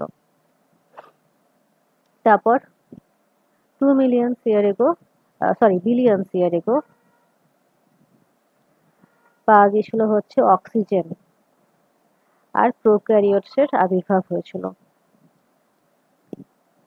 এরপর 1.5 বিলিয়ন ইয়ার এগো তোমার মাইটোকন্ড্রিয়া তৈরি হয়েছিল। মাইটোকন্ড্রিয়া তৈরি হয়েছিল মানে ইউক্যারিওট তৈরি হওয়া স্টার্ট হয়েছিল। তারপর তোমার 1 বিলিয়ন ইয়ার এগো সেক্সুয়াল রিপ্রোডাকশন দেখা গিয়েছিল। তারপর মাল্টিসেলুলার ইউক্যারিওটস তৈরি হয়েছিল, ইনভার্টিব্রেটস তৈরি হয়েছিল। এইসব জিনিসগুলো তোমার 1 বিলিয়ন ইয়ার এগোই এইসব জিনিসগুলো তৈরি হওয়া স্টার্ট হয়েছিল। এবং তারপরে আস্তে আস্তে হিউম্যানের তো তোমরা দেখলে কি হয়েছিল এরপরে। এটা মোটামুটি একটা ওভারভিউ হয়েছে।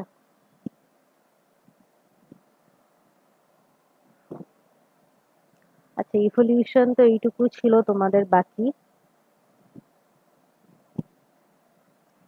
এগুলো কিছু কিছু জিনিস এখানে লেখা আছে।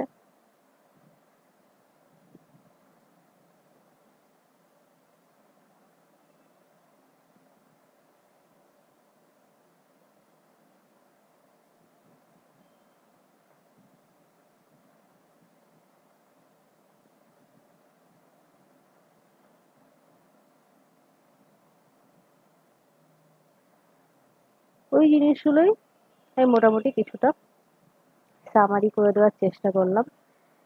এখানে এটা তো দেওয়া ছিল ওখানে, ছাড়ো। আচ্ছা, নেক্সট যে টপিকটা আমরা স্টার্ট করব সেটা হচ্ছে মলিকুলার বেসিস অফ ইনহেরিটেন্স। এটা কি আজকে স্টার্ট করব না নেক্সট দিন স্টার্ট করব?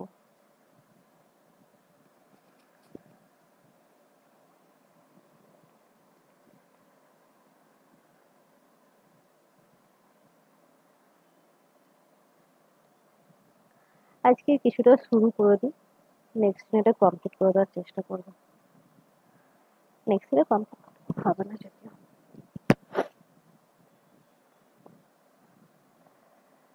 ঠিক আছে, চলো তো। আচ্ছা, এইখানে অনেকটা পার্ট আমাদের আগেই হয়ে গেছে। এই structure of DNA, RNA, DNA packaging, এই জিনিসগুলো আমাদের আগে হয়ে গেছে। যখন বায়োমলিকুলস পড়ছিলাম, নিউক্লিক অ্যাসিডের পোর্শনে এই জিনিসগুলো হয়ে গেছে। তো এইগুলো ওখান থেকে দেখে নেবে। এখন যেটা স্টার্ট করব সেটা হচ্ছে সার্চ ফর জেনেটিক ম্যাটেরিয়াল।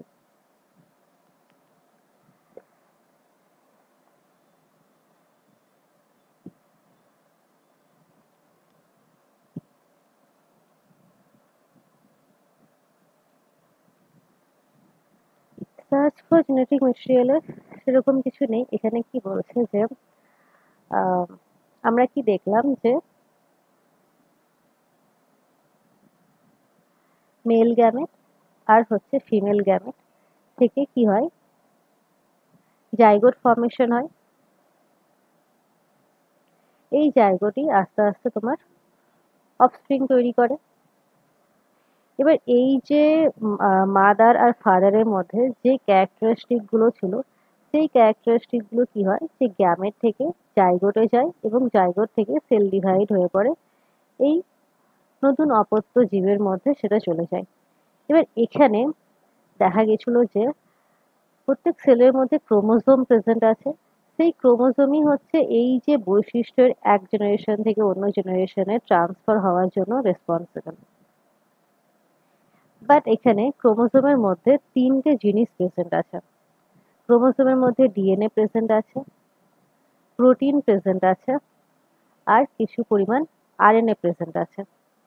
এবার এই তিনটে জিনিসের মধ্যে কোনটি জেনেটিক ম্যাটেরিয়াল হিসেবে আমরা ধরবো সেটা নিয়ে অনেক কনফিউশন ছিল।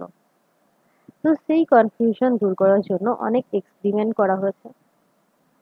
তো সেই এক্সপেরিমেন্ট গুলো আমরা দেখব যে কি ভাবে আমরা ডিএনএ কেই বেছে নিয়েছি as a genetic material.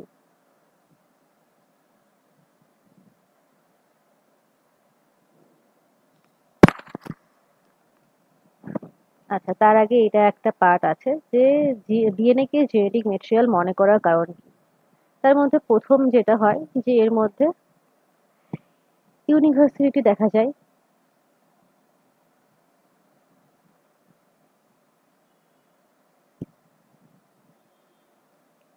Universality বলতে কি বোঝাচ্ছে যে সমস্ত অর্গানিজমের মধ্যেই ডিএনএ প্রেজেন্ট আছে।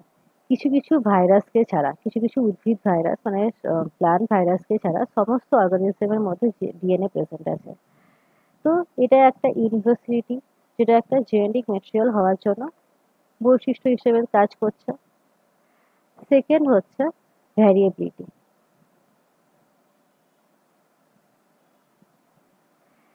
ভ্যারিয়েবিলিটির মধ্যে কি হয় যে প্রত্যেক অর্গানিজমের মধ্যে ডিএনএ প্রেজেন্ট আছে, বাট প্রত্যেক অর্গানিজমের মধ্যে বৈশিষ্ট্য তো ডিফারেন্ট ডিফারেন্ট। তো ডিএনএর মধ্যে এমন কিছু পার্ট আছে যেটা সব অর্গানিজমের মধ্যে সেম, আবার এমন কিছু পার্ট আছে যেটা হচ্ছে সব অর্গানিজমের মধ্যে ডিফারেন্ট। যেমন কি যেটা সেম সেটা হচ্ছে ডিএনএর মধ্যে এটিজিসি, এই চারটে নাইট্রোজেন বেস প্রেজেন্ট আছে। এটা সব অর্গানিজমের মধ্যেই সেম। কিন্তু এই নাইট্রোজেন বেসগুলো ডিফারেন্ট ভাবে অ্যারেঞ্জ হয়, মানে এদের যে বেস সিকোয়েন্স, এই বেস সিকোয়েন্সটা সব অর্গানিজমের মধ্যে আলাদা। এই আলাদা হওয়ার জন্যই তাদের যে প্রপার্টি, সেই প্রপার্টিটা আলাদা। ঠিক আছে, থার্ড যেটা আছে সেটা হচ্ছে অটো ক্যাটালাইটিক প্রপার্টি।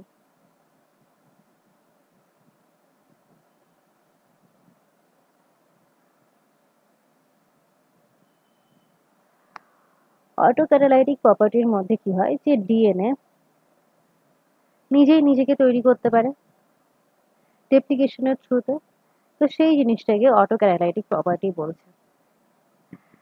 ফোর যেটা আছে সেটা হচ্ছে হেটেরো ক্যাটালাইটিক প্রপার্টি।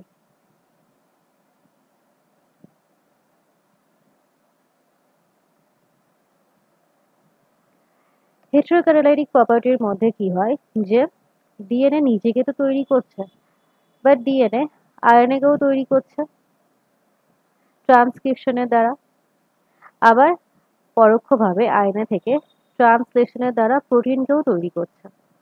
তো এক্ষেত্রে কি হয় যে ডিএনএ নিজেকে তো তৈরি করতেই পারে, তার সাথে সাথে সে আরএনএ-কেও তৈরি করে এবং প্রোটিনকেও তৈরি করে। তারপর নেক্সট কি আছে, নেক্সট হচ্ছে ধরো যে ডিএনএ এর মধ্যে মিউটেশন দেখা যায়, সেই মিউটেশন বিভিন্ন রকম বৈচিত্র্যের জন্য রেসপন্সিবল। তারপর 6 নাম্বার তোমার মোটামুটি কি আছে আরেকটা যে quantity, quantity of DNA. DNA যে কোয়ান্টিটি, মানে কোনো ডিপ্লয়েড অর্গানিজমের মধ্যে যে ডিপ্লয়েড সেল প্রেজেন্ট থাকে, সেই সেই ডিএনএ যে পরিমাণ হ্যাপ্লয়েড সেলের মধ্যে তার ঠিক অর্ধেক পরিমাণ ডিএনএ প্রেজেন্ট থাকে, এবং এই হ্যাপ্লয়েড সেল থেকে গ্যামেট তৈরি হয়, আবার এই গ্যামেট একসাথে মিলে জাইগোট ফর্মেশন করে, মানে সেক্ষেত্রে আবার সেটা ডিপ্লয়েড সেল তৈরি হচ্ছে।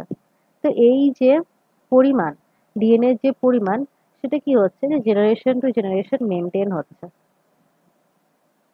তাহলে ডিএনএ কোয়ান্টিটিও মেনটেন হচ্ছে। তো এইসব প্রপার্টির জন্য ডিএনএ কে জেনেটিক ম্যাটেরিয়াল হিসেবে বেছে নেওয়া হয়েছে।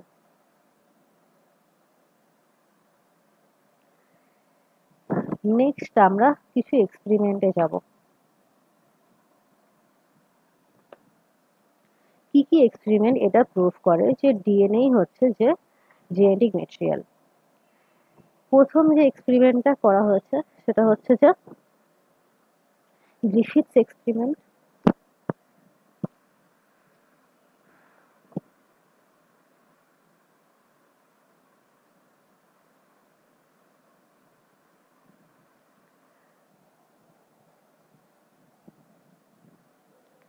গ্রিফিথস কিসের এক্সপেরিমেন্ট করেছিল? ট্রান্সফরমেশনের এক্সপেরিমেন্ট করেছিল।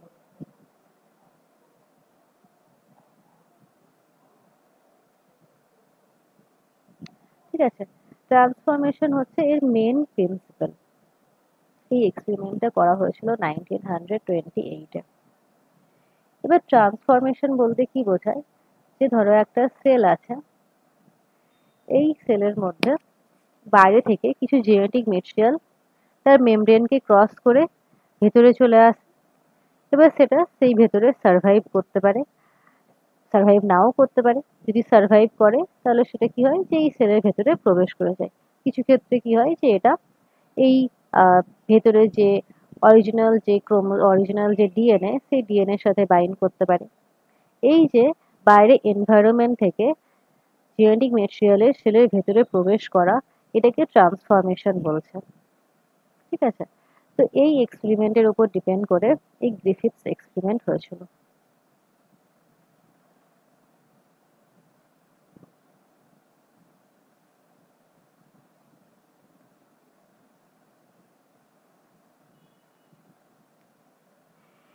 এই এক্সপেরিমেন্টের ম্যাটেরিয়াল কি ছিল? একটা ছিল হচ্ছে প্রোক্যারিওটিক অর্গানিজম, আরেকটা ছিল হচ্ছে ইউক্যারিওটিক অর্গানিজম। প্রোক্যারিওটিক একটা ব্যাকটেরিয়াকে নেওয়া হয়েছিল, আর ইউক্যারিওটিকের মধ্যে ইঁদুরকে দেওয়া হয়েছিল। ঠিক আছে, ব্যাকটেরিয়ার নাম ছিল হচ্ছে ডিপ্লোকক্কাস নিউমোনি।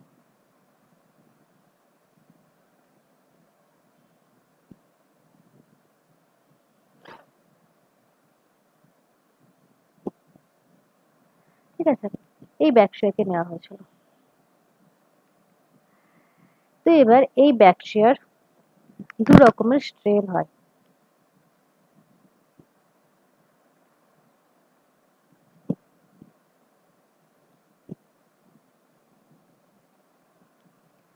একটা হচ্ছে স্মুথ স্ট্রেন,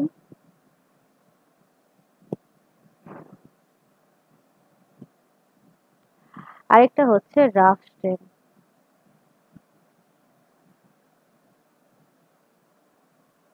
ঠিক আছে, স্মুথ স্ট্রেনের নাম দেওয়া হয় S3 আর রাফ স্ট্রেনের নাম দেওয়া হয় R2। এবার এদের ডিফারেন্ট প্রপার্টি ছিল,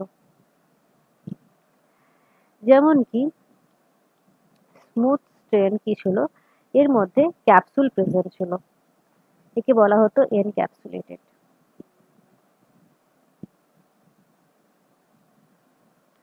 আর রাফ স্ট্রেনের মধ্যে ক্যাপসুল প্রেজেন্ট ছিল না, একে বলা হতো নন ক্যাপসুলেটেড। এবার এখানে কি হয়, এখানে এক ধরনের মোনোস্যাকারাইড প্রেজেন্ট থাকে, মোনোপলিস্যাকারাইড।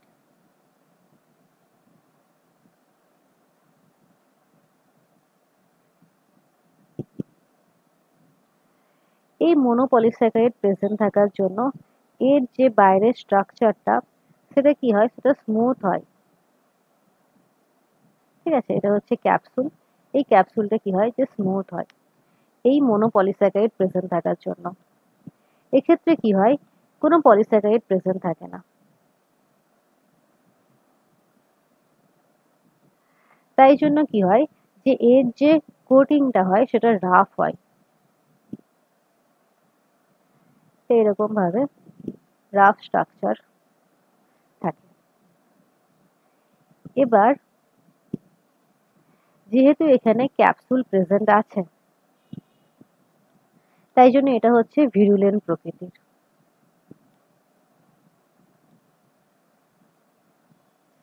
ভিরুলেন্ট প্রকৃতির মানে এটা হচ্ছে ডিজিজ ফর্ম করবে।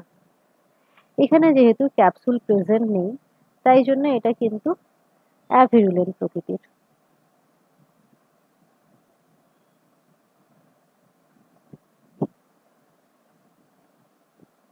ঠিক আছে, অ্যাভিরুলেন্ট প্রকৃতির।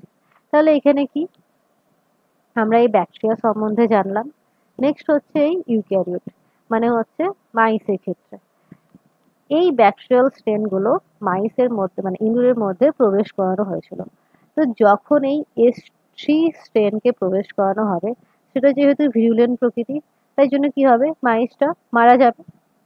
আর এখানে কি হয়, যেহেতু এই R3 এটা হচ্ছে অ্যাভিরুলেন্ট প্রকৃতির, তাই জন্য এই স্ট্রেনটা যদি সেই ইঁদুরের মধ্যে প্রবেশ করানো হয়, তাহলে সেই ইঁদুরটা কি করবে, সার্ভাইভ করবে।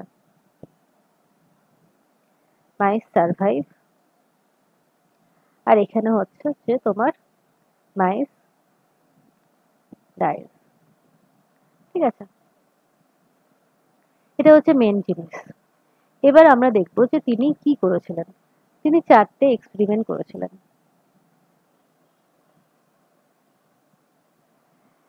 এক্সপেরিমেন্ট 1, 2, 3 আর হচ্ছে 4।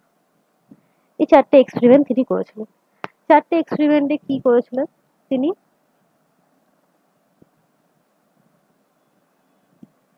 এই ডিফারেন্ট ব্যাকটেরিয়ার স্ট্রেনকে ইউজ করেছিলেন। প্রথমে তিনি নিয়েছিলেন হচ্ছে R2 কে।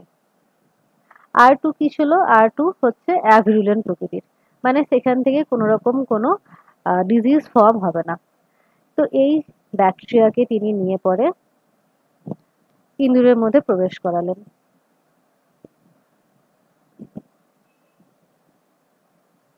ঠিক আছে, এটা হচ্ছে আমাদের ইঁদুর, এই ইঁদুরের মধ্যে তিনি প্রবেশ করালেন।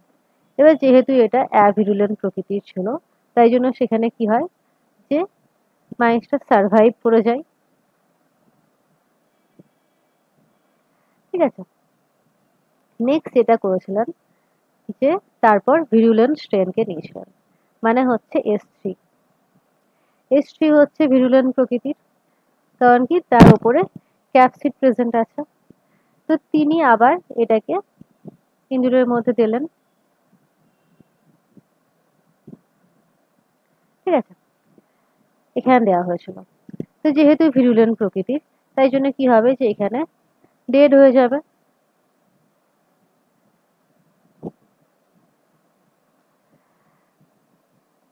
এরপর তিনি, এটা হলো হচ্ছে নর্মাল, ভিরুলেন্ট ব্যাকটেরিয়া দিলে মরে যাবে, আর যদি ভালো ব্যাকটেরিয়া দেওয়া হয়, মানে যেটা অ্যাভিরুলেন্ট প্রকৃতি, সেটাকে যদি দেওয়া হয় তাহলে সেটা সার্ভাইভ করে যাবে। এই এতদূর ছিল হচ্ছে নর্মাল। তারপর তিনি কি করলেন, তিনি একটু চেঞ্জ করলেন। কি চেঞ্জ করলেন, তিনি S3 কে দিলেন, বাট সেটা হিট কিল্ড করার পর দিয়েছিলেন। প্রচন্ড হিট দিয়েছিলেন, তো অত বেশি হিটে সেই ব্যাকটেরিয়াগুলো মারা যাবে। তো এই মরে যাওয়া ব্যাকটেরিয়াকে তিনি এই মাইসের মধ্যে দিয়েছিলেন,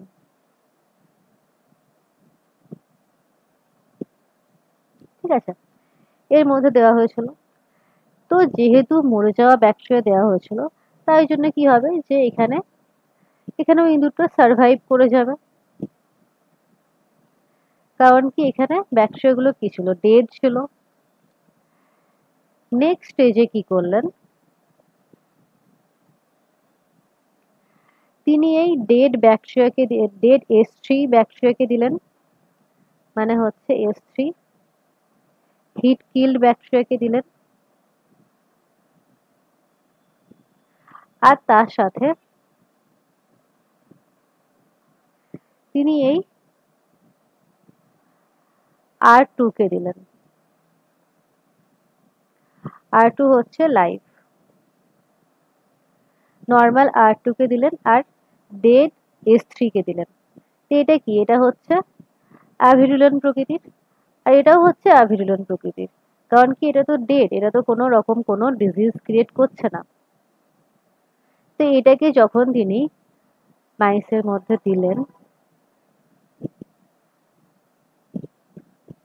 তখন কি দেখলেন যে সেক্ষেত্রেও ইঁদুরটা মারা গেল। তো এক্ষেত্রে ইঁদুরটা কেন মারা গেল, এখানে তো কোনো ভিরুলেন্ট জিনিস তার মধ্যে প্রেজেন্ট ছিল না। তো এখানে এর মারা যাওয়ার প্রতি কি রিজন আছে,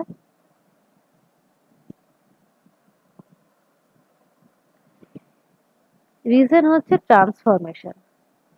কোনোভাবে এই যে S3, মানে এই যে হচ্ছে R2, তার মধ্যে এই ভিরুলেন্ট জিন প্রবেশ করেছে। এর মধ্যে যে ভিরুলেন্ট জিন ছিল, সেই ভিরুলেন্ট জিন এর মধ্যে এই R2 এর মধ্যে প্রবেশ করেছে, এবং তার ফলে কি হয়েছে, এই R2টা যেটা একসময় অ্যাভিরুলেন্ট ছিল, সেটা ভিরুলেন্ট হয়ে গেছে, মানে সেটা এখন ডিজিজ কজ করছে, এবং সেই ডিজিজের জন্য এই ইঁদুরটা মারা যাচ্ছে। কিন্তু এই যে গ্রিফিথসের এক্সপেরিমেন্ট ছিল, এই এক্সপেরিমেন্ট থেকে এই যে মানে স্পেশালি কোন জিনিসটা ট্রান্সফার হওয়ার পর এই চেঞ্জটা হচ্ছে, সেটা কিন্তু প্রমাণ করা যায়নি।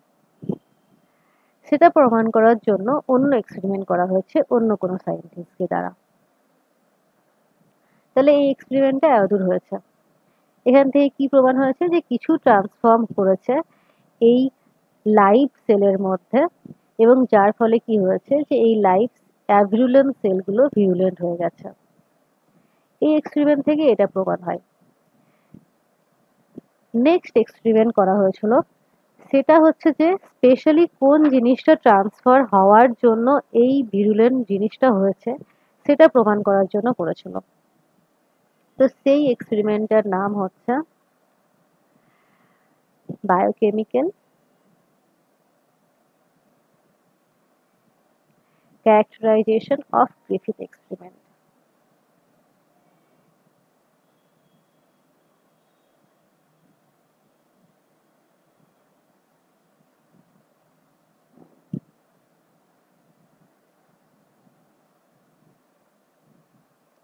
ঠিক আছে?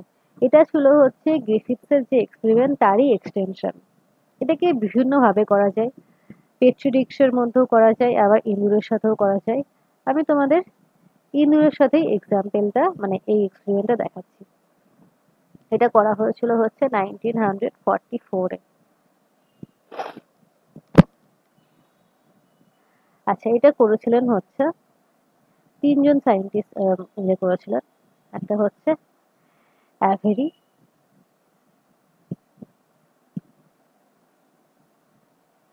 ম্যাকলিওড,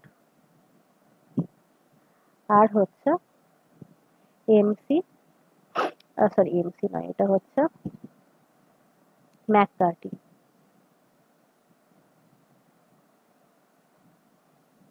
ঠিক আছে,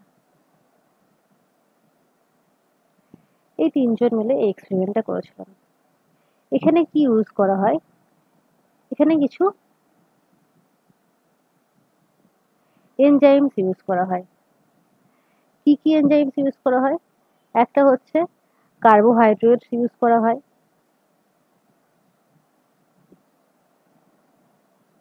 কার্বোহাইড্রেটস কি করে, যে কার্বোহাইড্রেট যদি কোনো প্রেজেন্ট থাকে সেগুলোকে ডিগ্রেড করে দেয়, বা কার্বোহাইড্রেট ডাইজেস্টিং এনজাইমও আমরা বলতে পারি। নেক্সট আছে হচ্ছে প্রোটিয়েজ। প্রোটিয়েজ হচ্ছে যে প্রোটিনকে ডিগ্রেড করবে। তারপরে আরএনএস, আরএনএ কে ডিগ্রেড করবে। আর হচ্ছে ডিএনএস, তোমার ডিএনএ কে ডিগ্রেড করবে। এখানে কি করা হয়েছিল, যে একটা এই যে লাস্ট জিনিসটা হয়েছে গ্রিফিথসের যে লাস্ট এক্সপেরিমেন্টটা 4 নাম্বার এক্সপেরিমেন্ট, এই এক্সপেরিমেন্টের সাথেই বিভিন্ন স্টেজে ওই এনজাইমগুলোকে অ্যাড করে দেওয়া হয়েছিল। মানে এখানে কি আছে,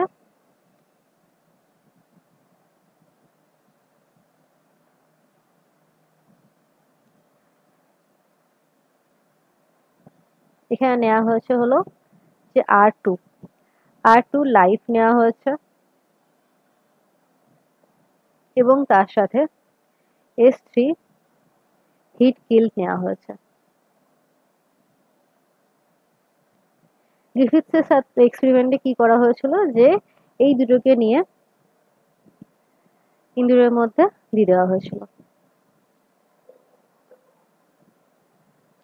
ঠিক আছে, এবং তার ফলে কি দেখা গিয়েছিল, যে সেই ইঁদুরটা মারা গেছে। এবারে কি হবে, এবারে এটাকে এর সাথে 4টে জিনিস অ্যাড করা হবে। প্রথমে কি হবে, ফার্স্টে ধরো তোমার কার্বোহাইড্রেটস অ্যাড করা হলো।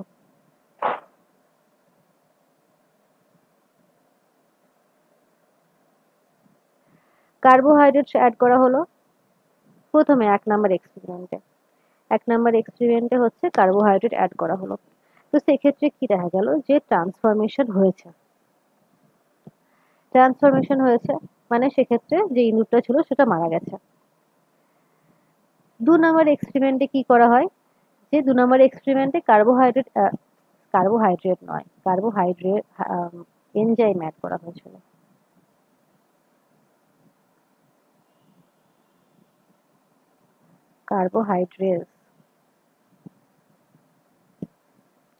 কার্বোহাইড্রেটস এনজাইম অ্যাড করা হয়েছিল। এটা কি করেছিল, যে সমস্ত কার্বোহাইড্রেট মানে এখানে এই যে S3 আছে, এই S3 হচ্ছে কিল হয়ে গেছে। তো S3 যে মেটেরিয়াল গুলো সেটা কি হবে, এই টেস্ট টিউবের মধ্যে বা এই মিডিয়ার মধ্যে প্রেজেন্ট আছে। তো সেখান থেকে সমস্ত কার্বোহাইড্রেটকে ডিগ্রেড হয়ে যাবে এই এনজাইমের দ্বারা। তো সেক্ষেত্রে কি দেখা গেছে, যে কার্বোহাইড্রেট গুলো ডিগ্রেড হয়ে যাওয়ার পরও এখানে ট্রান্সফরমেশন হয়েছে, এবং যে ইঁদুরটা ছিল সেটা ডেড হয়ে গেছে। সেকেন্ডে কি করা হয়, প্রোটিয়েজ অ্যাড করা হয়।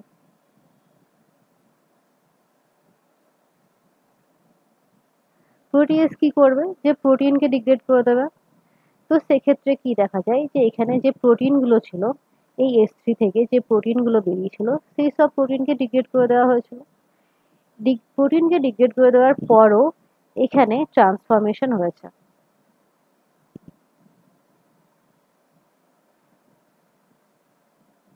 ট্রান্সফরমেশন এখানেও হয়েছে, মানে এখানেও সেই ইঁদুরটা মারা গেছে। Next RNase. আরএনএস যদি এখানে দেওয়া হয় তাহলে সেখানে কি হবে, যে আরএনএ গুলো প্রেজেন্ট ছিল সেই আরএনএ গুলোকে সব ডিগ্রেড করে দেওয়া হয়েছে।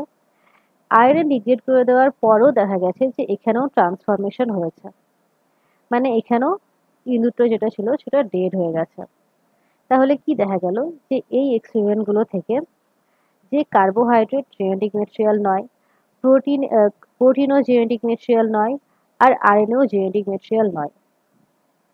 তাহলে জেনেটিক ম্যাটেরিয়াল পাওয়ার জন্য লাস্ট এক্সপেরিমেন্টটা করা হয়েছিল, সেখানে কি ডিএনএস দেওয়া হয়েছিল। ডিএনএস দেওয়া হওয়ার পর এখানে দেখা গিয়েছিল যে কোনো রকম কোনো ট্রান্সফরমেশন হয়নি। ট্রান্সফরমেশন হয়নি মানে কি, এখানে যে ইঁদুরটা ছিল সেটা হচ্ছে সারভাইভ করেছে। তার মানে এখানে কি হয়েছে, এই এস থ্রি থেকে, এই হিট কিল্ড হওয়া এস3 থেকে ডিএনএ গুলো কি এই মিডিয়ার মধ্যে প্রেজেন্ট ছিল। ডিএনএস কি করেছে, যে এই ডিএনএ গুলোকে ধ্বংস করে দিয়েছে, ডিগ্রেড করে দিয়েছে। তাহলে ডিএনএ গুলো যদি এই আর2 এর মধ্যে প্রবেশ করতে না পারে তাহলে কি হবে, যে এই এস3 জিনটা আর2 এর মধ্যে প্রবেশ করছে না, তার ফলে ট্রান্সফরমেশন হচ্ছে না। আর সেই ট্রান্সফরমেশন না হওয়ার জন্য এখানে যে ইঁদুরটা ছিল তার মধ্যে কোনো ডিজিজ ফর্ম হচ্ছে না, এবং সেই ইঁদুরটা কি হচ্ছে, যে সার্ভাইভ করছে। ঠিক আছে, তো এখান থেকে কি প্রমাণ হলো, যে ডিএনএ হচ্ছে যে জেনেটিক ম্যাটেরিয়াল।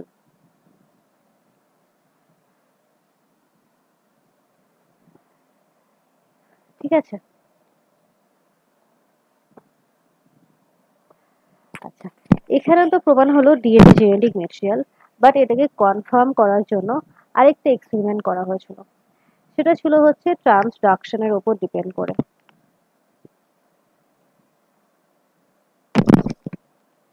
3 নাম্বার এক্সপেরিমেন্ট যেটা ছিল সেটা হচ্ছে হার্সে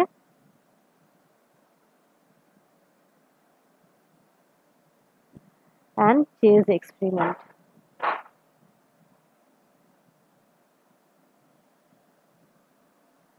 এটা করা হয়েছিল তোমার 1952-তে। এই এক্সপেরিমেন্টটাই ফাইনালি প্রুফ করেছিল যে ডিএনএ হচ্ছে জেনেটিক ম্যাটেরিয়াল, কনফার্ম করেছিল। তো এখানে যে প্রিন্সিপালটা ছিল সেটা হচ্ছে ট্রান্সডাকশন।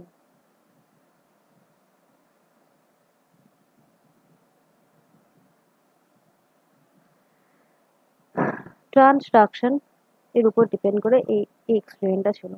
তো ট্রান্সডাকশন কি জিনিস, যখন জেনেটিক ম্যাটেরিয়ালকে কোনো ব্যাকটেরিওফাজের দ্বারা ট্রান্সফার করা হবে। ধরো এটা হচ্ছে একটা ব্যাকটেরিয়া, এবার এখানে একটা ফাজের মধ্যে কিছু জিন কন্টামিনেশন আছে। সেই জিনটা যখন ব্যাকটেরিয়ার মধ্যে প্রবেশ করে, ফাজ যখন অ্যাটাক করে, সেই অ্যাটাকের থ্রুতে যখন ব্যাকটেরিয়ার মধ্যে প্রবেশ করে, তখন যে জিন ট্রান্সফারটা হচ্ছে সেটাকে ট্রান্সডাকশন বলা হয়। তাহলে এখানে দুটো দুটো জিনিস ইনভলভ আছে, একটা হচ্ছে ব্যাকটেরিয়া আর একটা হচ্ছে ব্যাকটেরিওফাজ। তাহলে এখানে দুটো জিনিস আছে, একটা হচ্ছে ব্যাকটেরিওফাজ। T2 ব্যাকটেরিওফাজকে এখানে নেওয়া হয়েছিল।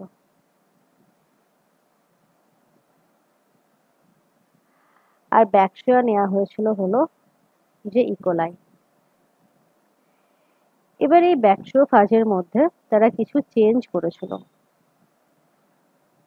ব্যাকটেরিওফাজে কি থাকে, বাইরে এই লেয়ারটা থাকে, এটা হচ্ছে তোমার ক্যাপসিড, আর ভেতরে হচ্ছে তোমার জেনেটিক ম্যাটেরিয়াল থাকে। ঠিক আছে, জেনেটিক ম্যাটেরিয়াল থাকে। তো ক্যাপসিডের মধ্যে কি থাকে, প্রোটিন প্রেজেন্ট থাকে। আর জেনেটিক ম্যাটেরিয়ালের মধ্যে তোমার ডবল স্ট্র্যান্ডেড ডিএনএ ছিল। এবার এর মধ্যে চেঞ্জ কি করা হয়েছিল, যে এখানে দুটো এক্সপেরিমেন্ট করা হয়েছিল। আচ্ছা ছাড়ো, এখানে না, নেক্সট পেজে দেখিয়ে দিই যে, আচ্ছা বাবা পেজ নেই, আচ্ছা এখানেই দেখো।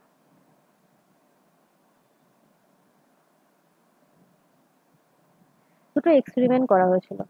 একটা এক্সপেরিমেন্টে কি দেখানো হয়েছিল,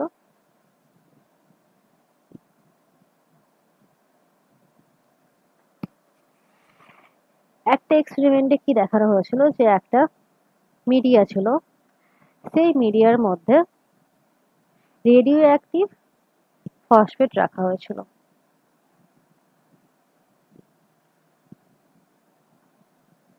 ঠিক আছে, আর আরেকটা মিডিয়ার মধ্যে তোমার রেডিও অ্যাক্টিভ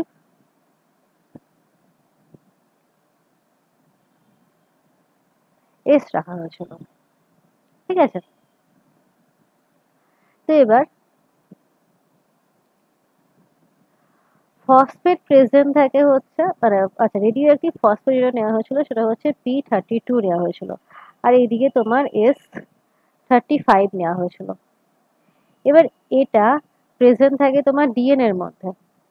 তো যেহেতু এখানে পি কে রেডিও অ্যাক্টিভ করে দেওয়া হয়েছিল, মানে এই মিডিয়ার মধ্যে তারপর ফাজকে গ্রো করানো হয়েছিল।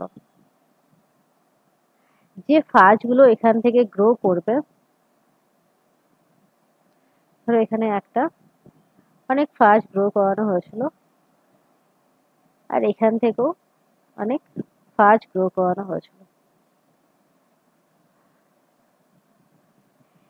এই পি প্রেজেন্ট থাকে হচ্ছে ডিএনএ এর মধ্যে। ঠিক আছে, ডিএনএ এর মধ্যে প্রেজেন্ট থাকে। তো এই রেডিও অ্যাক্টিভ পি গুলো ডিএনএ এর মধ্যে প্রবেশ করেছিল। যেহেতু রেডিও অ্যাক্টিভ, তাই জন্য আমরা বুঝতে পারছিলাম যে এই জিনিসগুলো কোথায় প্রেজেন্ট আছে। তো সেক্ষেত্রে আমরা দেখতে পেলাম যে এই জিনিসগুলো ডিএনএ এর মধ্যে প্রেজেন্ট আছে। আর এস প্রেজেন্ট থাকে হচ্ছে প্রোটিন পার্টে, মানে এদের যে ক্যাপসিড পার্ট, সেই ক্যাপসিড পার্টটা রেডিও অ্যাক্টিভ হয়ে গেছিল, মানে লেবেল করা হয়েছিল আর কিছু না। এখানে ডিএনএ কে লেবেল করা হয়েছিল, আর এখানে এদের ক্যাপসিডকে লেবেল করা হয়েছিল, যাতে আমরা বুঝতে পারি যে আমরা তো এগুলো দেখতে পাচ্ছি না, আমরা এখানে ড্র করছি, বাট অ্যাকচুয়ালি তো এক্সপেরিমেন্ট করার সময় দেখা যায় না।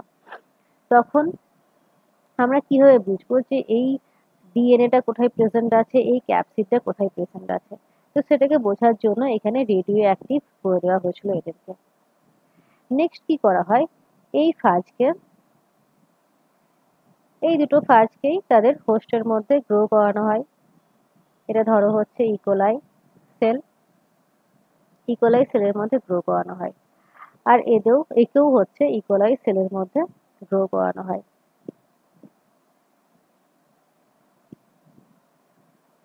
ঠিক আছে, তারপর আমরা এখানে জানার চেষ্টা করলাম যে এই রেডিও অ্যাক্টিভ এলিমেন্ট গুলো অ্যাকচুয়ালি আছে কোথায়। তো এই এক্সপেরিমেন্টে কি দেখা গেছিল, যে এই রেডিও অ্যাক্টিভ এলিমেন্ট গুলো এই ইকোলাই সেলের ভেতরে আছে।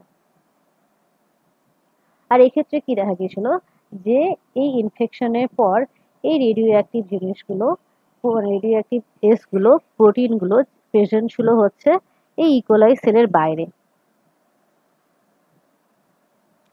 ফাজ অ্যাটাক করার সময় কি করে, ফাজের যে ক্যাপসিডটা সেটা তো বাইরেই ফেলে রেখে দেয়, শুধু জেনেটিক মেটেরিয়ালটা সে ভেতরে প্রবেশ করায়। তো রেডিও অ্যাক্টিভ ছিল এই ক্যাপসিডটা, তো ক্যাপসিডটা ইকোলাই সেলের বাইরেই পড়ে আছে। তাহলে এখানে ট্রান্সডাকশন হচ্ছেটা কি, প্রোটিন না এই ডিএনএ? সেটা এখান থেকে প্রমাণ করা যাচ্ছে যে ডিএনএ হচ্ছে এই সেলের ভেতরে প্রবেশ করছে, ডিএনএ এই সেলের ভেতরে প্রবেশ করছে, এবং ডিএনএ এর ফলেই এই ট্রান্সডাকশনটা হচ্ছে। ঠিক আছে, তো এখান থেকে প্রমাণ করা যায় যে ডিএনএ হচ্ছে জেনেটিক মেটেরিয়াল। এটা আরেকটা এক্সপেরিমেন্ট ছিল।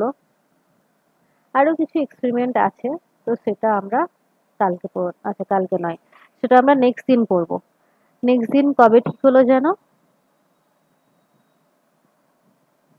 বৃহস্পতিবার দিন। হ্যাঁ, বৃহস্পতিবার দিন তোমার 6টা থেকে 8টা। ঠিক আছে, আমি গ্রুপে পাঠিয়ে দেবো, বৃহস্পতিবার দিন হচ্ছে 6টা থেকে 8টা। ওকে ম্যাম, থ্যাংক আচ্ছা, আজকে এইটুকুই ছিল তোমাদের।